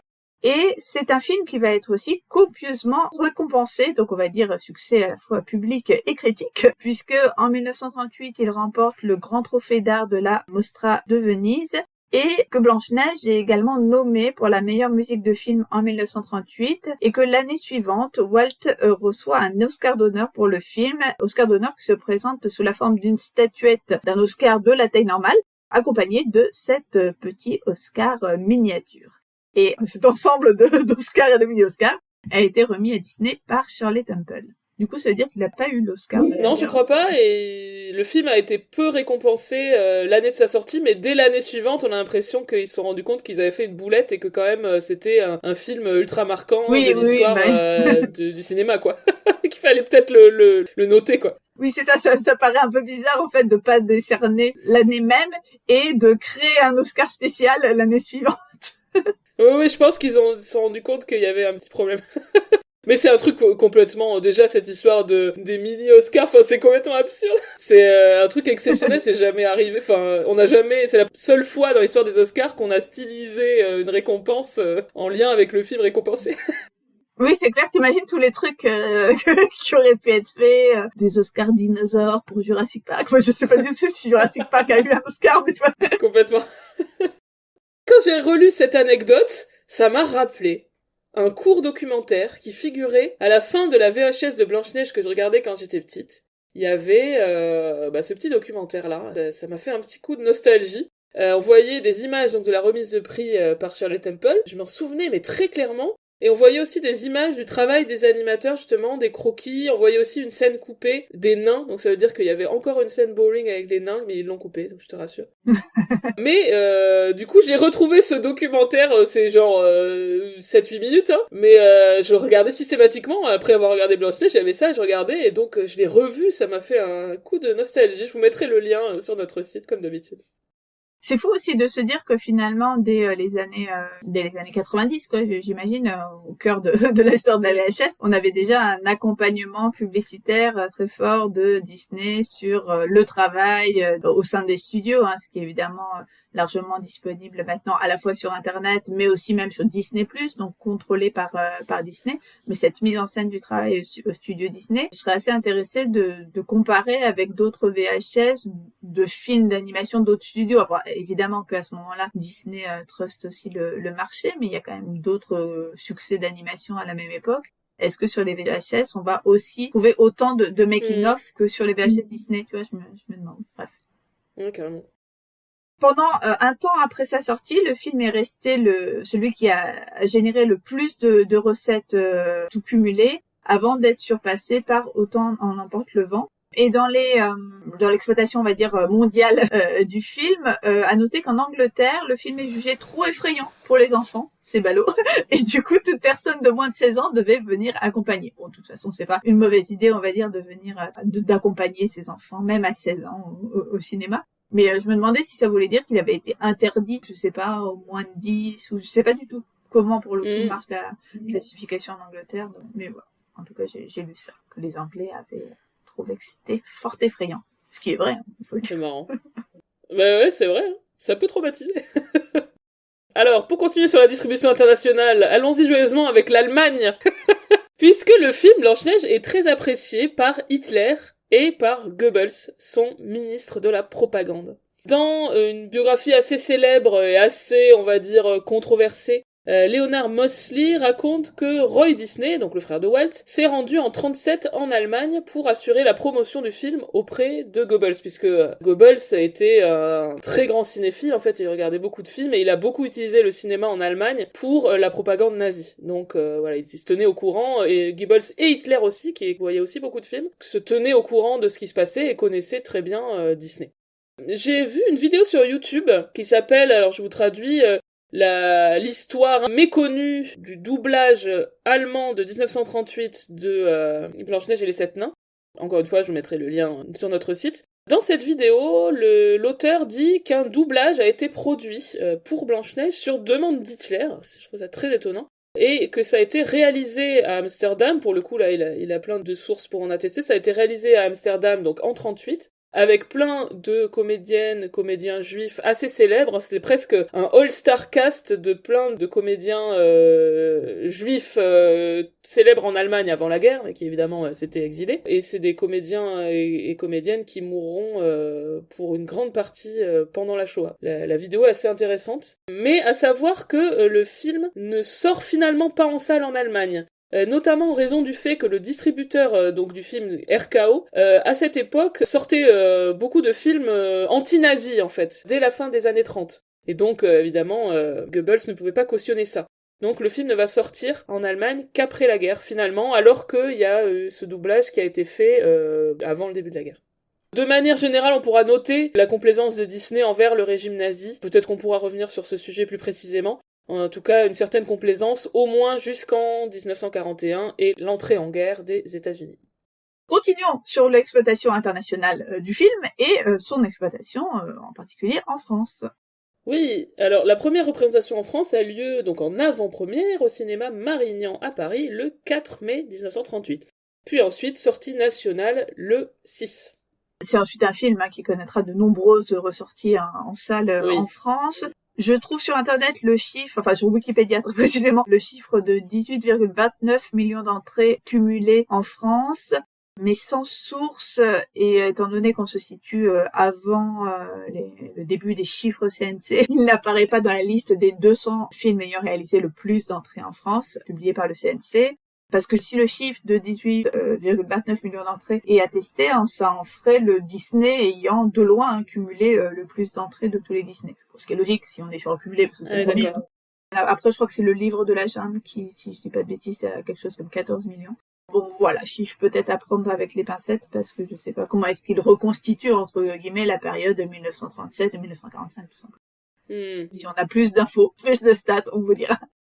Alors maintenant, sur l'exploitation française, je voulais faire un petit point sur les différents doublages français. Donc là, je vais m'appuyer sur le travail de Rémi Caremel sur son blog hyper intéressant Dans l'ombre des studios, et de François Justamant, qui est fondateur de la Gazette du doublage. Donc grâce à eux, on sait qu'il y a eu 3 doublages français du film. Le premier est très méconnu, il a été réalisé en 1938, directement par, à Hollywood, si j'ai bien compris. Et il a été uniquement diffusé en salle lors de cette première exploitation, jamais édité en VHS ou en DVD bien sûr, puisqu'il a été remplacé par les suivants. Le deuxième doublage, c'est celui avec lequel j'ai grandi, qui était sur la VHS, qui date de 1962. Disney décide de ressortir le film en salle pour les fêtes de fin d'année, donc il faut un nouveau doublage, parce que j'imagine qu'au niveau du son, la technique avait évolué, etc. Dans cette version, dans le rôle de Blanche-Neige, on a Lucie Dollen, qui est donc une chanteuse, née en 1931, et elle fait à la fois la voix chantée et parlée. Elle a aussi fait d'ailleurs la petite fille à la fin du livre de la jungle, et des années plus tard, Mrs. Samovar dans La Belle et la Bête. Dans ce doublage, la reine est jouée par Claude Jansac, qui, dans les années suivantes, apparaît dans plusieurs films avec Louis de Funès notamment. Donc c'est un superbe doublage, mais je dis ça parce que c'est celui qui a rythmé mon enfance, donc je suis pas objective, mais voilà, il est magnifique. Le troisième doublage, parlons-en. Il date de 2001, et il a été réalisé, a priori, en raison du procès intenté par Lucie Dollen à Disney. Même si Disney continue de nier, ils disent que c'est pas du tout pour ça qu'ils ont refait un nouveau doublage. En effet, Lucie Dollen donc avait attaqué Disney en 1994 afin de toucher des royalties sur les chansons, sur l'exploitation des chansons en disque, puisque c'était sa voix qui était sur les disques. Si je comprends bien, c'est ça le procès, et elle l'a gagné. Donc ils ont redoublé ce film un peu par... quel est le terme que je cherche ? Quand on est... mesquin, par mesquinerie, voilà. Un peu par mesquinerie contre Lucie Dolène, ou peut-être aussi par nécessité. J'imagine qu'ils avaient perdu le procès. Enfin, en même temps, ils pouvaient reverser juste les droits. Bon, bref. Ils ont refait un autre doublage. Ils ont aussi, ces enfoirés, redoublé pour La Belle et la Bête uniquement la voix de Lucie Dolène, donc la voix de Mrs. Samovar. Donc moi, la version que j'ai connue dans mon enfance, elle est plus exploitée. C'est une nouvelle version avec l'histoire éternelle qui est chantée par quelqu'un d'autre. Et ça me fait mal aux oreilles, je te jure, je ne peux pas l'entendre, cette version pas chantée par Lucie Dolène. Je suis désolée, je n'ai rien contre la dame qui chante la nouvelle version de l'histoire éternelle, mais je ne peux pas. Bref. Pour ce doublage de 2001, on a, pour la voix parlée de Blanche-Neige, Valérie Siclé, et pour la voix chantée, Rachel Pignot, qui est une artiste qu'on connaît, qui fait de la scène, de la comédie musicale. Ah, je savais pas du tout ça. Ouais. Ce doublage, en termes de texte, est très très proche de celui de 62. Ce qui prouve qu'il y avait zéro nécessité de la part de Disney de refaire un doublage. C'était pas parce que il était daté, parce que je sais pas quoi, parce que en fait le texte est exactement le même. Ils l'ont pas refait en fait. Même si Disney continue de nier, mais c'est ce que tout le monde dit globalement dans les gens qui connaissent un peu l'univers du doublage et tout ça, que c'est juste pour faire chier Lucie Dolène, quoi. Parlons maintenant des suites, en fait, de Blanche-Neige. Qu'est-ce que le succès de Blanche-Neige amène pour la suite en ce qui concerne les productions de Disney? Eh bien, le succès de Blanche-Neige confirme Disney dans ses ambitions de devenir le plus grand studio d'animation du monde. La société augmente fortement ses effectifs dans les années 40, le studio se développe, se lance aussi dans d'autres longs métrages d'animation dont on aura l'occasion de reparler, hein, Pinocchio en 1940, Fantasia en 1940, Dumbo en 41, Bambi en 42. Tous ces films ont un peu moins de succès que Blanche-Neige, mais contribuent à forger la patte Disney dans ces années-là, ces années de l'âge d'or, qu'il s'agisse des sources utilisées, hein, parce qu'on aura donc à nouveau des adaptations de contes, à nouveau le recours à notamment, mais pas que, des animaux anthropomorphes. Et c'est aussi une série de films qui vont contribuer tout simplement à habituer le public au long métrage d'animation. Et donc, même si évidemment on en reparlera en long, en large et en travers, je pense, on peut mentionner qu'en 1950, Disney produira à nouveau un film adapté d'un conte de fées avec une jeune femme au centre de l'histoire, ce sera évidemment Cendrillon. Et la formule conte de fées et film de princesse continuera de guider Disney jusqu'à aujourd'hui. C'est amusant, je trouve, de se dire que les choses seraient bien différentes si Blanche-Neige, par exemple, n'avait pas aussi bien marché en salle. Mais on reparle de tout ça très vite. Blanche-Neige sert d'ailleurs toujours de référence pour les studios Disney, puisque jusqu'à récemment, hein, notamment au moment de La Princesse et la Grenouille, lorsque le studio revient à l'animation 2D, les animateurs ont déclaré avoir été consultés, justement les archives de Blanche-Neige, pour retrouver ce qui faisait la patte du studio dans ces premières années de l'âge d'or. On va ensuite vous dire quelques mots des quelques versions scéniques qui ont existé de Blanche-Neige. Alors, il fait pas encore partie des longs métrages d'animation qui ont eu de nombreuses déclinaisons à Broadway et à travers le monde, mais il y a quand même quelques versions scéniques qui existent. Notamment donc une version intitulée Snow White and the Seven Dwarfs, une première version créée en 69 puis en 72 à Saint Louis et qui va se jouer à New York au Radio City Music Hall en 79. Oui, alors c'est une version scénique qui est pas restée dans les annales, qui n'a pas eu de production majeure après celle que tu viens de citer, après avoir fermé en 1980. C'est une version très fidèle au film, avec quelques nouvelles chansons de Jay Blackton, qui était un directeur musical assez connu dans l'âge d'or de la comédie musicale, notamment sur Oklahoma, et Joe Cook, en ce qui concerne les paroles. La reine est jouée par Anne Francine, qui est une actrice de comédie musicale qu'on a vue dans Mame ou encore dans Anything Goes, et de cinéma, vue dans plusieurs films de Fellini. C'est très étonnant parce qu'elle a 72 ans quand elle joue ce rôle, donc c'est quand même assez différent de la reine du film original. Anne Francine, c'est une character actress qui est assez impressionnante, qui a un petit côté Ethel Merman, mais du coup elle est pas vraiment belle, voilà, sans vouloir être désobligeante. Elle est pas dans les canons de beauté qu'on pourrait imaginer pour cette fameuse reine qui est censée être la plus belle femme du monde jusqu'à ce que Blanche-Neige débarque, quoi. C'est malgré tout une vision intéressante du personnage. Ce qui est un peu dommage, c'est qu'après la transformation en sorcière, alors qu'elle aurait carrément pu, vu la personnalité qu'elle a quand on la voit sur scène dans la première partie, elle aurait carrément pu jouer la version sorcière, ben en fait non, elle le fait pas, et la sorcière va être jouée par un homme, un acteur qui s'appelle Charles Hall, qui porte un masque, et ce masque recrée le visage de la sorcière comme il est dans le film, hein, vous voyez, avec cet énorme nez, ses verrues, etc.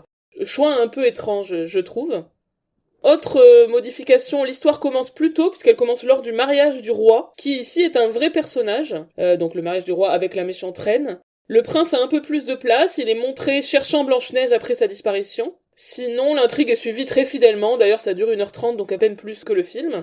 Les animaux sont en fait des gens dans des costumes, donc c'est des très grands lapins et des très grands cerfs, etc. Il y a aussi quelques marionnettes pour des oiseaux, etc. Les nains, c'est aussi des gens pas très grands dans des costumes. Je sais pas si c'est des enfants, ou juste des gens petits, ou peut-être carrément des personnes de petite taille. Mais là aussi, ils ont des masques qui donc recréent les visages des différents personnages. Ce qui est dommage parce que du coup, on n'a pas du tout on voit pas leurs expressions faciales. C'est des masques très figés. Donc il nous manque un petit peu de l'expressivité qui était très forte dans les nains du film. Ce qui est marrant aussi, c'est qu'ils sont de tailles très diverses. Prof et Joyeux sont à peine plus petits que Blanche-Neige, alors que Timide est minuscule. Donc il y a un truc, bon, pourquoi pas, hein, ça c'est plutôt marrant, j'ai trouvé. Mais globalement, c'est un peu platouné, un copier-coller du film, très sérieux, pas beaucoup de fantaisie, d'humour. Après, ça se regarde, hein, mais voilà. Et apparemment, cette version a été captée pour la télé payante, puis commercialisée en vidéo. Oui, bah d'ailleurs c'est ça que j'ai regardé sur YouTube, cette version-là qui a été disponible, mais très peu de temps si j'ai bien compris, en VHS. Au sein du parc Disneyland en Californie, on peut signaler une adaptation scénique de 28 minutes intitulée Snow White, An Enchanting New Musical qui s'est joué de 2004 à 2006 et qui était à l'époque un des shows les plus ambitieux produits pour le Fantasyland Theater, donc au sein du Disneyland Park de Disneyland. Après ces versions scéniques, parlons à nouveau de versions, on va dire, audiovisuelles. Ça va être un passage en revue assez rapide, et on va uniquement parler des versions de Blanche-Neige liées à Disney, parce que sinon on n'aura jamais fini, hein. Vous savez que, évidemment, comme c'est un conte, bah, ça peut être repris par n'importe qui, hein. Disney n'a pas les droits sur le personnage de Blanche-Neige. Donc, d'autres gens peuvent le faire. Par exemple, en 2012, on avait quand même eu 2 films autour du personnage de Blanche-Neige, l'un avec Lily Collins, et l'autre c'était Blanche-Neige et le chasseur avec Kristen Stewart. On peut signaler en 2001 le film Snow White, The Fairest of Them All, qui est en fait un téléfilm coécrit et dirigé par Caroline Thompson et produit par Hallmark Entertainment. Et j'avoue que je ne le connais pas, donc je ne vous en dirai pas plus, mais je signale l'existence de ce film. Qui n'était pas musical, a priori. Qui a priori n'est pas musical, non. Et ça a l'air d'être une version un peu dark.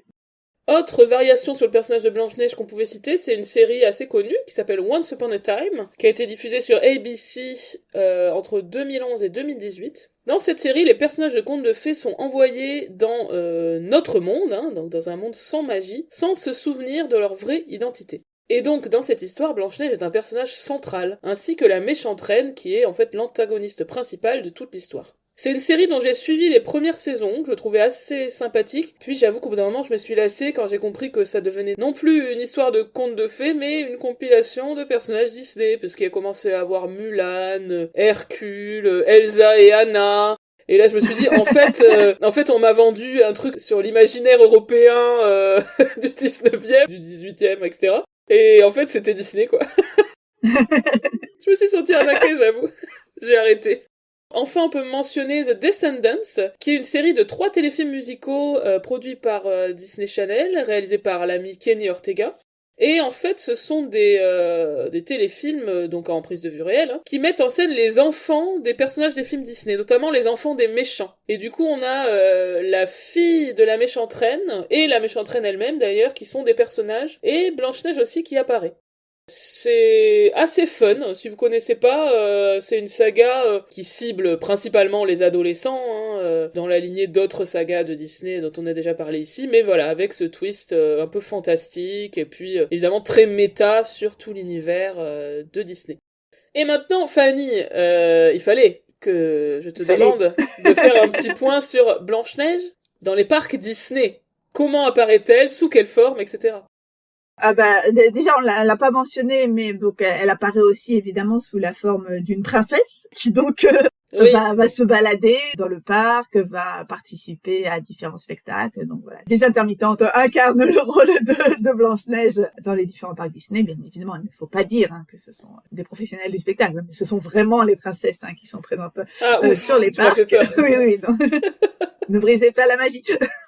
Mais en termes d'attraction, eh bien, on a une attraction de type Dark Ride. Donc, le Dark Ride, c'est les parcours scéniques dans lesquels vous êtes sur des petits véhicules, soit sur l'eau, soit sur des rails sur l'eau ou sur des rails sur terre, qui vous baladent dans différentes salles où vous allez retrouver les personnages du film.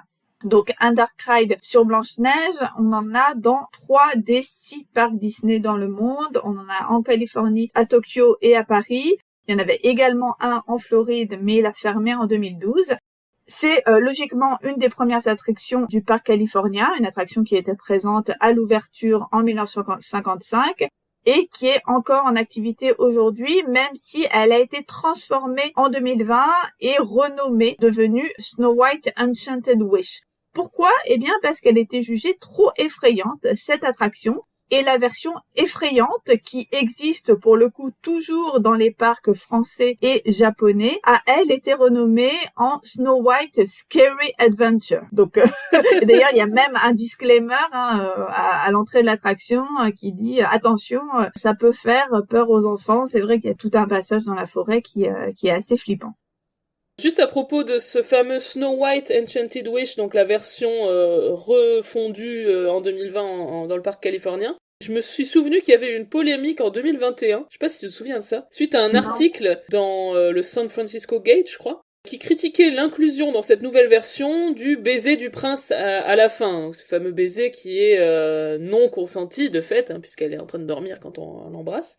Et donc les autrices disent c'est un peu dommage d'avoir fait tout un foin autour de ce baiser dans cette nouvelle version, etc. Et elle s'était prise un gros backlash genre anti-woke, ces féministes qui trouvent des problèmes partout et qui veulent cancel nos bonnes vieilles histoires. Et je me souviens que cette espèce de polémique à la con avait pas mal tourné, même quelqu'un de ma famille m'en avait parlé. Enfin, c'était délirant, voilà, c'est vraiment l'exemple de polémique anti-woke vraiment ridicule. Bref. Ce qui est assez étonnant aussi de la part de Disney, c'est que comme ils sont plutôt dans ils étaient en tout cas, avant l'arrivée de Trump, dans une phase où ils étaient en train d'essayer de corriger en tout cas tout ce qui pouvait être problématique dans leurs attractions, bon, dans les films, mais aussi dans les attractions, des trucs qui restaient, qui étaient rethématisés, voilà, des choses qui étaient supprimées. Donc c'est un peu curieux finalement d'avoir fait le choix d'ajouter le baiser. Dans tous les parcs, cette attraction est située dans Fantasyland, c'est-à-dire le monde, la partie du parc qui est dédiée aux adaptations de contes de fées. Personnellement, j'ai malheureusement fait aucune version américaine et surtout, je n'ai pas fait la version californienne lorsque j'y étais il y a peu parce que là, c'était ce principe de me dire on a la version à Paris, même si pour le coup c'est pas la même version. Donc je ne connais que la version de Disneyland Paris, qui est un dark ride à l'ancienne, vraiment tout ce qu'il y a de plus classique. On revit l'intrigue du film au fil du parcours.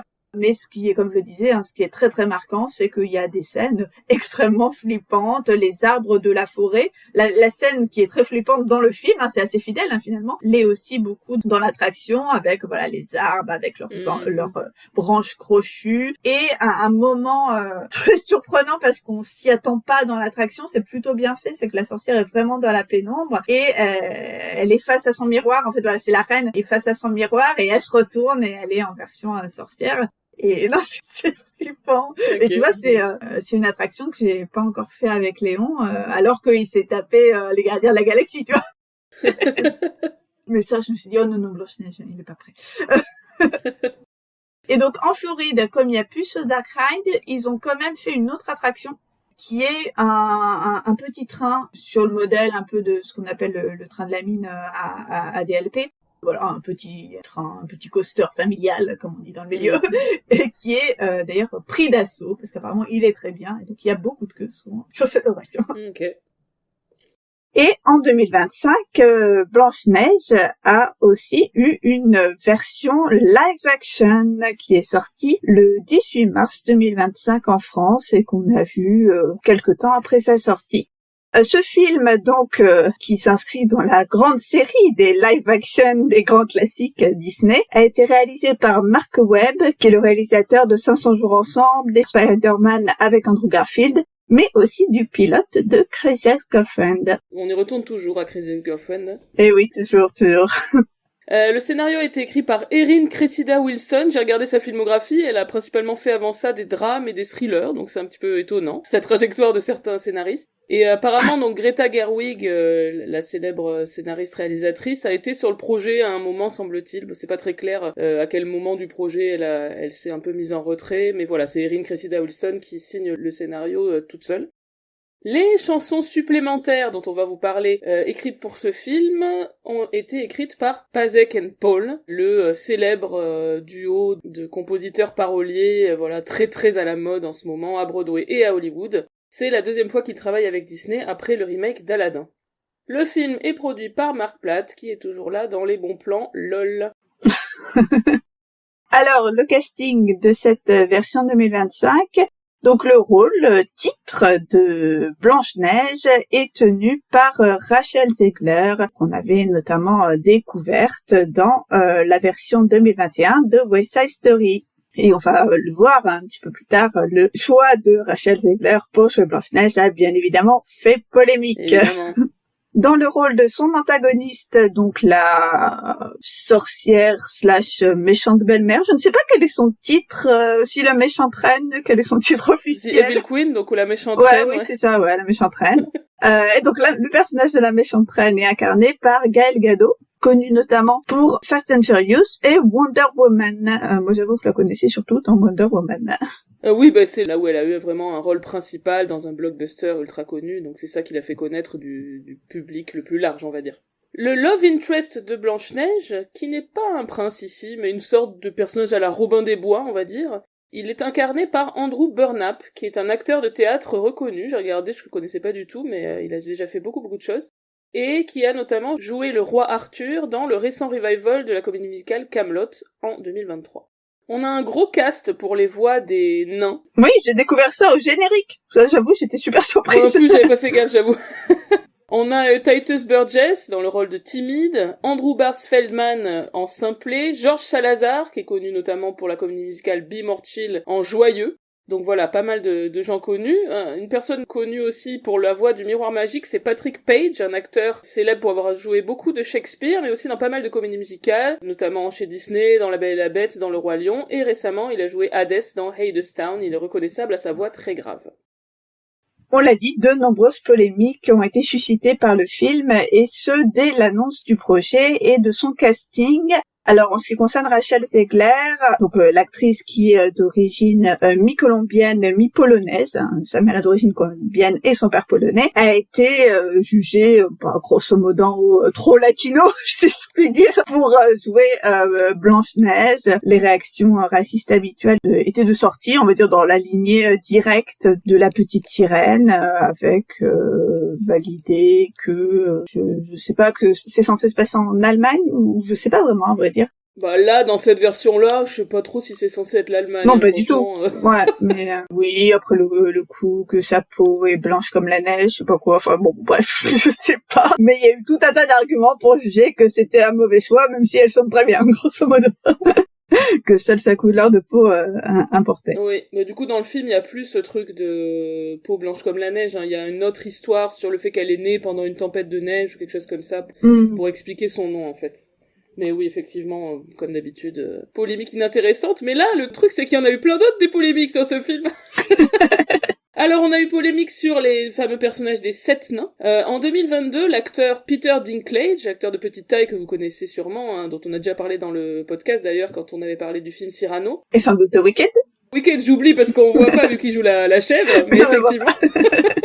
Du coup, à propos de ce nouvelle version de Blanche-Neige, il a râlé en interview contre les représentations donc des personnes de petite taille, qui je trouvais que c'était voilà quelque chose de très archaïque. Et il a dit on fait une Blanche-Neige latino, mais par contre on se pose pas des questions sur comment on représente les personnes de petite taille. Bon, finalement, Disney va faire des nains, des sortes de créatures de la forêt. Je sais pas à quel point c'est vraiment lié à cette polémique qui a eu lieu suite aux déclarations de Peter Dinklage, ou s'ils avaient décidé déjà de base de faire des personnages en CGI plutôt que d'embaucher des personnes de petite taille. Alors du coup, suite à ce que Peter Dinklage a dit, il y a eu d'autres réactions, notamment d'acteurs de petite taille qui ont dit ok, toi Peter Dinklage c'est une star, t'as des rôles partout, mais là ce que tu viens de dire, ça enlève en gros 7 rôles potentiels à des personnes de petite taille qui auraient pu avoir un rôle dans un film majeur blockbuster hollywoodien, donc je comprends l'argument aussi. Donc voilà. Oui, j'aime bien l'idée, c'est que il y a un calcul qui est pas bon là. Mais Oui, je me suis demandé quand j'ai vu les noms au générique, je me suis dit ah oui, ça se trouve c'est en, je sais pas comment l'expliquer, mais tu sais en animation vraiment basée sur un acteur à la Gollum quoi. Mais en fait pas du tout. C'est juste des créatures. Je pense aussi. Hein. La motion capture. Performance capture, je crois, la version vraiment développée de cette technologie. Mais je crois pas que ça soit ça, effectivement.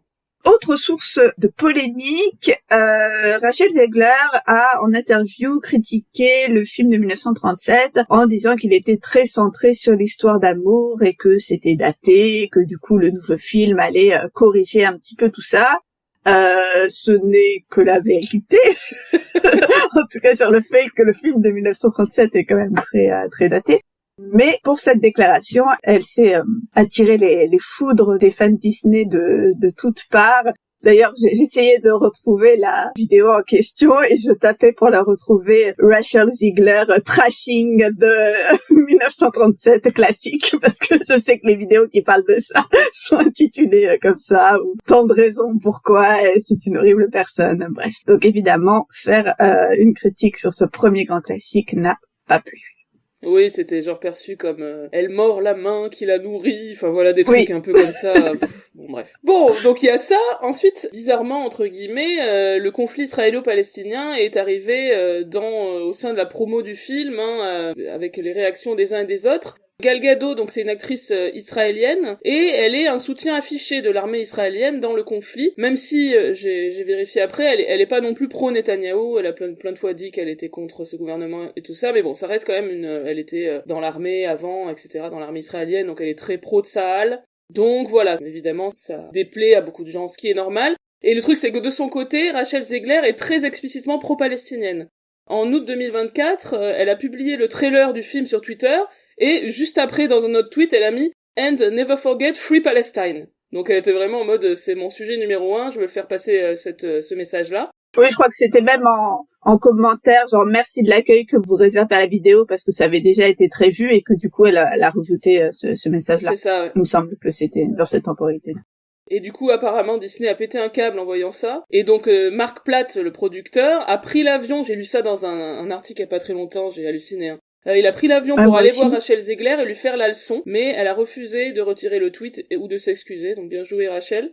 Mais donc, déjà, bon, pardon, mais ça fait vraiment pitié. Et en plus, pardon, je rentre dans les polémiques, mais je suis très énervée parce que Jonah Platt, donc qui est un des fils de Mark Platt, récemment sur les réseaux sociaux, la fin mars, il a taclé Rachel Zegler en disant qu'elle était selfish et que elle était la cause du flop du film, etc. Parce que, alors, enfin, elle est l'inverse de selfish parce que c'est ultra, elle se met vachement en danger en faisant ce genre de déclaration, quoi. Et donc Jonah Platt, je connaissais pas avant, je savais pas qui c'était. Il est cancel. La famille Platt, vous filez un mauvais coton. Ben, on te donne le bénéfice du doute, parce que t'as rien dit sur l'affaire. Ah oui, oui. On sait pas, voilà, on sait pas. Mais là, la famille Platt, moi je suis contre. Là, je les cancel. Mais oui, parce qu'il avait tweeté quelque chose comme elle est irresponsable et elle met en danger les carrières de toutes les équipes qui ont travaillé sur le film. Enfin, vraiment quelque chose de l'ordre du collectif, voilà, et qu'elle voulait se dégager de tout ça. Ouais, moi aussi, j'ai vu passer ça. Et à chaque fois qu'il y a un nouveau truc, j'étais quoi? Le temps de raccrocher tous les wagons. Oui, ah ouais, ça n'en finit plus, c'est polémique. Et en plus, il a dit je crois que c'est sur Insta, il a dit, elle a obligé un père de famille à prendre l'avion, à laisser sa famille pour aller voir Rachel Zegler. Les enfants de Mark Platt, ils ont 35 balais. Donc il a pas laissé sa famille. Enfin, c'est délirant. Bref. Donc voilà, ça c'est la polémique, on va dire, Palestine. Mais il y a aussi la polémique Trump, puisque Rachel Zegler, non contente d'être based, comme on dit, sur la Palestine, elle est aussi based sur la politique américaine. Elle a eu donc des déclarations contre Trump au moment de l'annonce de sa victoire le 5 novembre 2024. En gros, elle a tweeté « Fuck Donald Trump ». Et après, un truc comme que les partisans de Trump ne connaissent jamais la paix, ou quelque chose comme ça. Donc elle était bien vénère. Alors là, pour le coup, elle s'est ensuite excusée, là aussi, je suppose, sur demande de Disney. Ne me lancez pas sur la lâcheté de Hollywood dans cette période où juste le fascisme s'installe aux États-Unis, parce que là, on va me perdre. Mais vraiment, c'est une illustration de gros problèmes de ce qui se passe en ce moment aux États-Unis, je trouve. Alors, nos remarques sur cette version de Blanche-Neige.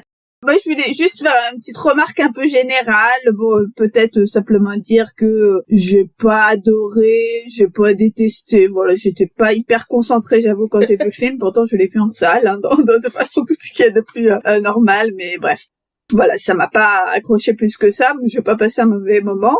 Mais il me semble ce qui a dû le plus déstabiliser le public, c'est l'écart par rapport à la version de 1937, parce que c'est vrai que ça a pas grand-chose à voir, à part peut-être le costume, voilà, où on a quand même une robe qui assez fortement reprend celle du dessin animé.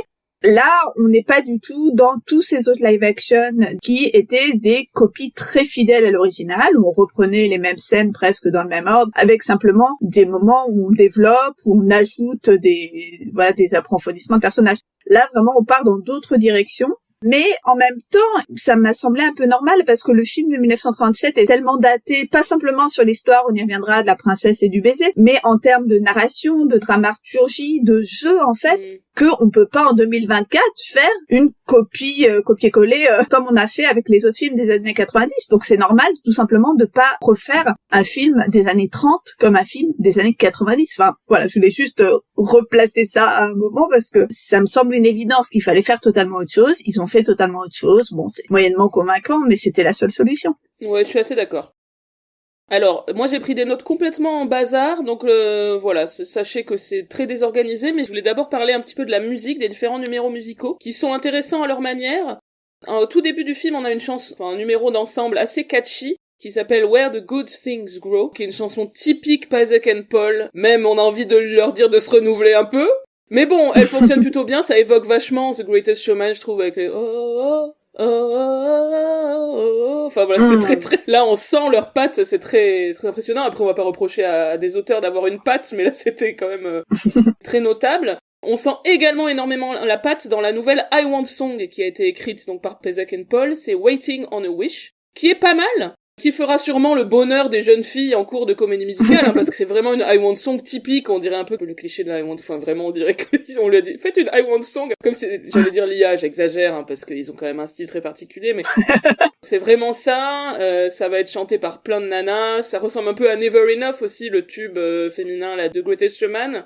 Mais je trouve que elle fait pas trop sens dans l'histoire. C'est une I Want Song assez classique, hein, d'affirmation, genre je reprends ma vie en main, je deviens celle que je devais être mais que j'ai pas eu le courage d'être. Mais je trouve ça vraiment forcé à ce moment-là du récit. Quand même, le personnage de Blanche-Neige, elle est sous l'emprise de la reine, elle est maltraitée, enfin elle est esclave quoi. Et la chanson donne l'impression que c'était sa faute parce qu'elle avait pas pris en main son destin. Enfin bref, ça, je trouve que c'est bof. Je trouve que ça témoigne d'un problème général peut-être parfois sur les I Want Songs. C'est peut-être un sujet que j'aurais envie de creuser. Voilà, c'est pas toujours les personnages qui doivent prendre leur destin en main. Des fois, c'est aussi parce que il y a des problèmes politiquement ou socialement qui font qu'ils sont écrasés par quelque chose.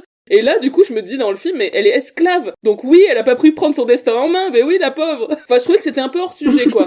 Et les paroles, ça c'est un truc qui parfois pose problème dans les comédies musicales. Les paroles sont tellement trop générales aussi parce que pour pouvoir être reprises, j'imagine, bien sûr, ouais. et du coup, ça fonctionne pas dans ce contexte très spécifique qui est celui dans lequel est installée Blanche-Neige au début de l'histoire.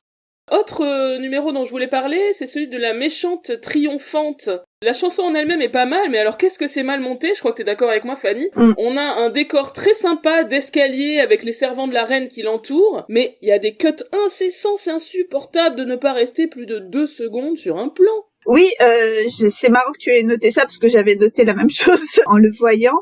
Je me suis grave dit à ce moment-là, c'était un des moments justement où mon attention a été reprise par le film, que ça pouvait faire un numéro de ouf parce que musicalement, dramatiquement, elle a tout pour plaire cette chanson, elle est bien chantée en plus, mais c'est juste super mal mis en scène, ce décor est totalement inutilisé, on pourrait avoir même un ensemble dansé à ce moment-là, enfin, il y a tous les ingrédients pour faire un wow effect qu'on attend, mais qu'on n'a pas. Et je me suis aussi demandé si à ce moment-là, on aurait pu avoir un peu d'effets spéciaux. C'est rare que je réclame des effets spéciaux dans un film, Mais là, on est quand même face à une méchante reine qui a des pouvoirs magiques et qui dit, je vais être super méchante. Donc, je sais pas, fait 2-3 étincelles, fait, voilà. Visuellement, ça me manquait. On avait l'impression qu'il y avait, je sais pas, un peu, enfin, je veux pas trop dire ça, mais le côté où il y a plus de budget, où voilà, on fait juste avec les moyens du bord. mais non, c'est Disney, donc, mettez-nous en plein la vie. Alors, à l'inverse, un numéro dont j'ai bien aimé la mise en scène, c'est le duo rigolo, donc, entre Blanche-Neige et son love interest, qui n'est pas encore à ce moment-là, qu'elle vient de rencontrer, qui s'appelle Princess Problem. Justement, dans ce numéro-là, il y a davantage de longs plans qui vont accompagner le flirt un peu, c'est une espèce de flirt taquin, c'est très très classique, hein, de manière générale dans la comédie musicale, hein, ce truc où le couple qui vient de se rencontrer, qui s'envoie des petites vannes, etc., mais je trouve que ça fonctionne bien. Oui, moi aussi, j'ai beaucoup aimé celui-là. Là encore, c'est un moment qui a retenu mon attention.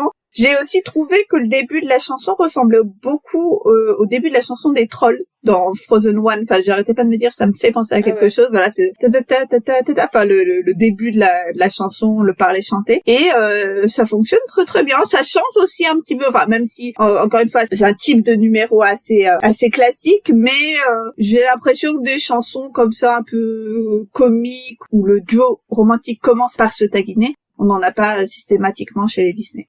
En revanche, je trouve que le deuxième duo amoureux, on va dire, qui est beaucoup plus romantique, là pour le coup, j'ai trouvé assez moyen. Surtout la manière, là aussi, dont c'est filmé avec des ralentis et des petites lumières. J'ai pensé à toi, Fanny, je me suis dit, elle va détester ça. J'ai pas détesté, mais ce qui m'a choqué, c'est que ça me semblait être une citation plan par plan de la scène de réponse, la reprise de I See the Light, où ils sont pareils avec, enfin je sais pas si c'est une allusion, parce que c'est dans mon souvenir exactement la même chose, donc ça m'a juste paru bizarre. Et alors, sur ce duo romantique, j'ai remarqué que dans les paroles, ils se disent quelque chose comme « promets de me réveiller avec un baiser ». Ce qui est assez amusant, qui permet presque à Blanche-Neige de donner son consentement par avance au baiser qui viendra plus tard pour la réveiller de la mort, et dont on sait que parfois ça crée des polémiques parce que c'est pas consenti, etc. Donc j'ai l'impression qu'ils, Disney, ils ont par plusieurs moyens essayé d'éviter la polémique sur le baiser, alors finalement c'est pas du tout ça qui a causé des polémiques.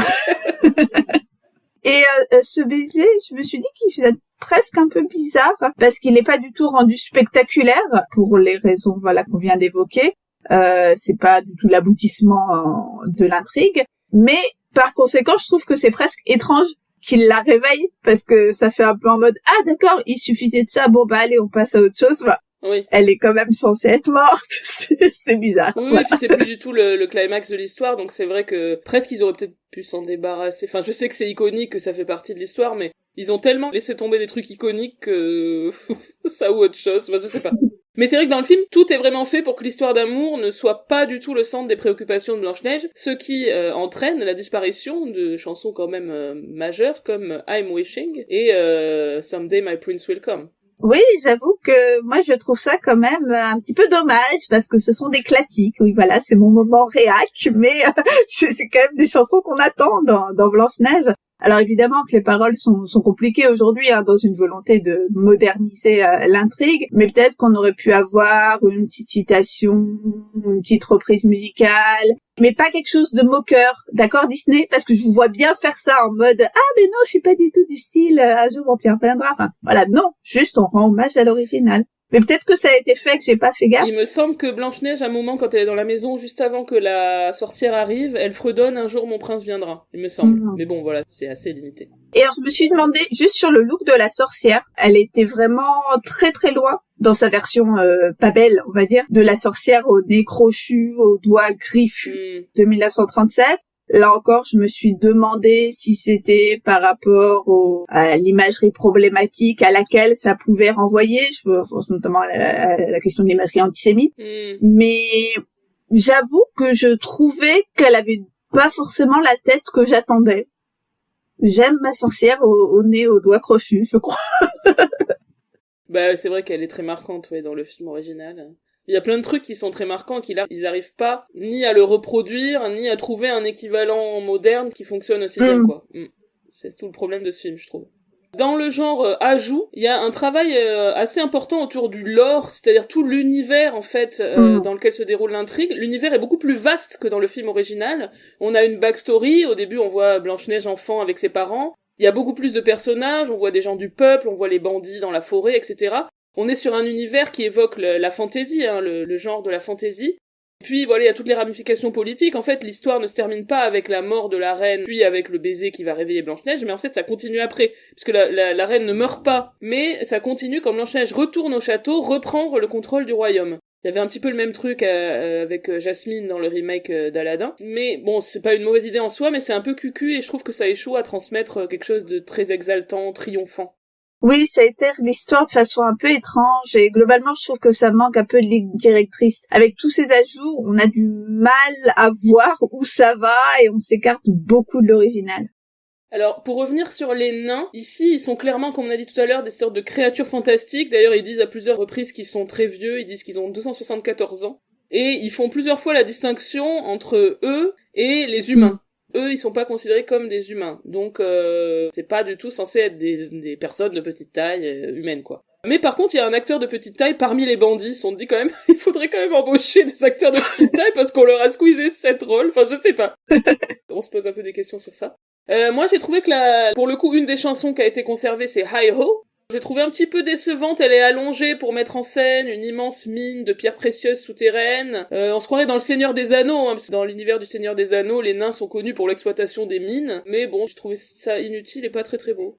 Moi, j'avoue que j'ai bien aimé quand on les voyait dévaler les rails sur leur petit wagon. Ça m'a vraiment fait penser à un coaster et je me suis demandé si c'était pas vaguement inspiré du Seven Dwarf Mine Trains du Magic Kingdom en Floride. J'ai regardé justement un POV, peut-être, mais bon, c'est pas flagrant non plus.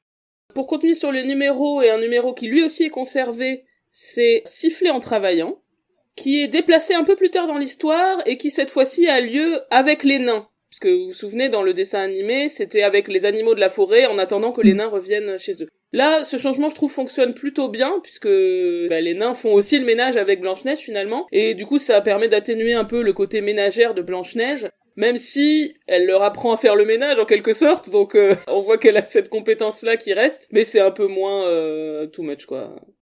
Autre modification étrange, c'est le fait d'avoir fait parler Simplet. Ça m'a donné un peu l'impression étrange, je trouve que c'est pas une très bonne idée, on dirait qu'il corrige son handicap, puisqu'en fait il est pas muet, en fait c'est juste qu'il était très timide, ou qu'il voulait pas parler pour dire des banalités, qu'il voulait parler que pour dire des choses importantes.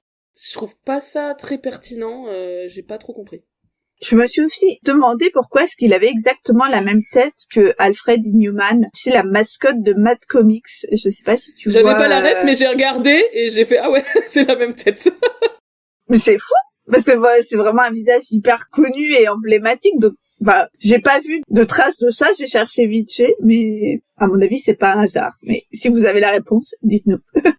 Et de manière générale, pour terminer sur, on va dire, l'analyse du film, c'est vrai qu'il y a un côté déceptif parce que les moments de bravoure du premier film n'ont pas du tout la même efficacité ici. Par exemple, la scène de transformation de la reine en sorcière ou encore la magnifique, dans le film original, scène de la forêt. Oui, et c'est d'autant plus brisqueur, si je puis dire, qu'on a l'impression qu'ils se sont vraiment dit « Ah ouais, ça, c'est des scènes importantes, il faut qu'on les refasse bien ». Mais en fait, c'est tellement moins beau que dans l'original. Et pourtant, je suis pas du tout une exégète fétichiste de l'original. Hein. C'est juste qu'en l'ayant revu récemment, effectivement, c'est des moments en termes d'animation et de graphisme qui sont super beaux. Et ici, ça tombe à plat. Pour les deux scènes, hein, effectivement, à la fois la scène de la forêt et la scène du multiplane, de la reine avec l'univers qui tourne. Mais les deux tombent à plat dans le film. Petit point maintenant sur la sortie du film. Et sur justement la manière dont ce film a été sorti, qu'on trouve un petit peu étrange toutes les deux, hein. Dès les semaines avant, on sentait la frilosité de Disney. Oui, moi j'ai trouvé qu'il y a eu assez peu de promos sur le film. Enfin, évidemment, pour un film de cette envergure, hein, je veux dire, bien évidemment, il y avait du matériel promotionnel dans les cinémas, mais bon, c'était un peu, je trouve, le strict minimum. J'ai pas vu passer de produits dérivés. Il y avait pas d'animation particulière, enfin, en tout cas, très peu dans les parcs Disney, donc assez étrange.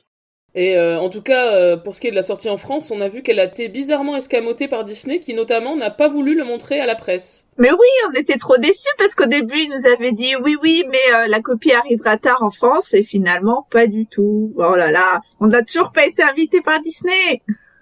Oui, c'est vrai ça. Ah non, on avait été invité par West Side Story qui avait été distribué par Disney, je te signale, mais c'est pas la même chose que d'être invité pour un film vraiment production Disney, quoi. J'ai lu il y a quelque temps un article très intéressant sur le site Écran Large, justement, qui revient sur ça, sur le fait que Disney s'est comporté un peu bizarrement avec la presse parce qu'ils étaient persuadés que les retours allaient être absolument catastrophiques. Du coup, ils n'ont pas montré à différents médias. Et donc, les journalistes d'Écran Large dans cet article expliquent que on leur a dit, en gros, c'est pas un film qu'on analyse cinématographiquement, c'est un film... Enfin voilà, le truc classique de... en gros, pas tout à fait ça, mais presque, genre il faut laisser son cerveau à l'entrée du cinéma, quelque chose comme ça. Enfin, qui était un petit peu méprisant, je trouve. J'aime pas trop qu'on dise ça d'un film de manière générale. Mais un peu comme s'ils en avaient honte, alors que c'est pas, comme on l'a déjà un peu dit, spécialement plus nul que bien d'autres productions Disney, et notamment les autres remakes live-action. Oui, vu le bad buzz et toutes ces précautions prises par le producteur-distributeur, je m'attendais vraiment à quelque chose de catastrophique, mais c'est finalement totalement regardable. Alors, petit point box-office. Bon, malgré tout, les chiffres sont là, et le film est un flop de part et d'autre de l'Atlantique d'ailleurs. Alors déjà aux États-Unis, ça s'est pas très bien passé. Oui, dès le premier week-end, en fait, avec un démarrage à 46,2 millions de dollars, ce qui est très médiocre déjà par rapport au précédent remake Disney, mais en plus le film a chuté de jour en jour. Aujourd'hui, là, à l'heure où on enregistre, les derniers chiffres qu'on a, c'est ceux du 16 avril, on est aux alentours de 84 millions de dollars aux dernières nouvelles, et en fait 84 millions de dollars, c'est moins que le premier week-end d'Aladdin en 2019. Donc les 3 premiers jours de Aladdin qui avait démarré à 91. Donc le double finalement de ce qu'a fait Blanche-Neige. Donc on voit qu'il y a vraiment un flop considérable. Que ce qu'a fait Blanche-Neige en à peu près un mois, quoi, grosso modo. C'est ça. Également en France, le box-office n'a pas été à la hauteur. D'ailleurs, bon, évidemment, le manque de promo n'a sans doute pas aidé. Et j'ai trouvé ça un peu étrange que ce soit pas sorti pendant les vacances, parce que d'habitude pour les films familiaux, on attend quand même la première zone des vacances. Peut-être qu'il est sorti pour le printemps du cinéma, je me suis dit en France, mais... Oui, je pense que c'était l'idée. Ça lui a permis un démarrage correct, on va dire, au-dessus de 540 000 entrées en première semaine, mais là aussi, grosse chute en deuxième semaine, moins 61% et moins 44% en troisième semaine. Alors c'est vrai que, comme tu le dis, avec les vacances scolaires là d'avril, le film s'est plutôt maintenu, il a arrêté de chuter à partir du début des vacances, donc c'est logique. Mais aujourd'hui, on est autour d'1 million à peu près, mi-avril. Donc en comparaison, en fin de carrière, le remake d'Aladdin était à 2,4 millions, celui de La Belle et la Bête était à 3,5 millions, sans parler du Roi Lion qui a fait presque 10. Donc on est quand même dans quelque chose de très faible par rapport à presque tous les autres remakes live-action de Disney ces dernières années. En ce qui concerne le monde entier, on va dire, on est actuellement autour de 185 millions de dollars. Là aussi, si on veut comparer à Aladdin ou La Belle et la Bête, eux, en fin de carrière, alors certes, on n'est pas en fin de carrière de Blanche-Neige, mais quand même, on en est proche. Ces deux films-là, en fin de carrière, ils avaient dépassé le milliard. Donc on voit qu'on est très, très, très, très loin. On est très loin des chiffres qui pouvaient même être anticipés quand le projet a été lancé. Le film, a priori, ne sera pas rentable puisqu'il avait un budget autour de 250 millions de dollars. Voilà, donc ça c'était pour les chiffres, on va dire, et puis pour le reste des réactions à la sortie, on va dire que c'était pas mieux, puisque les réactions en ligne ont été très violentes, notamment contre Rachel Zegler, qui a été accusée d'avoir causé le flop du film. Oui, elle a été clairement victime d'une campagne de harcèlement qui avait, on l'a dit, débuté de toute façon dès l'annonce du casting. Et de manière générale sur Blanche-Neige, si on regarde un peu sur YouTube, les vidéos du type X raisons pourquoi c'est un projet maudit se multiplient vraiment. C'est même presque un cas d'école de flop qui fait parler de lui, au-delà de la mesure du flop réel, je trouve. Enfin, c'est presque un truc qui est autoréalisateur. Alors, je sais pas si tu as regardé depuis que je t'en ai parlé de cette vidéo. Non, j'ai eu la flemme. J'ai lancé la vidéo, puis j'ai dit, oh... Mais vas-y, décris-la nous, puis on mettra le lien sur le site. Non. En fait, c'était une vidéo qui disait pourquoi Blanche-Neige est idéologiquement terrible. Une vidéo d'un Américain. Donc, j'ai cliqué par curiosité et j'ai pas bien compris si c'était du second degré ou pas, mais il me semble pas. Mais à un moment donné, le gars, il dit quand même que Blanche-Neige, égoïstement, elle va s'écrouler sur le lit d'Enna sans même avoir fait le ménage. Voilà, je crois que j'ai arrêté la vidéo là, tellement j'étais, perplexe. Je vois le genre. Bon.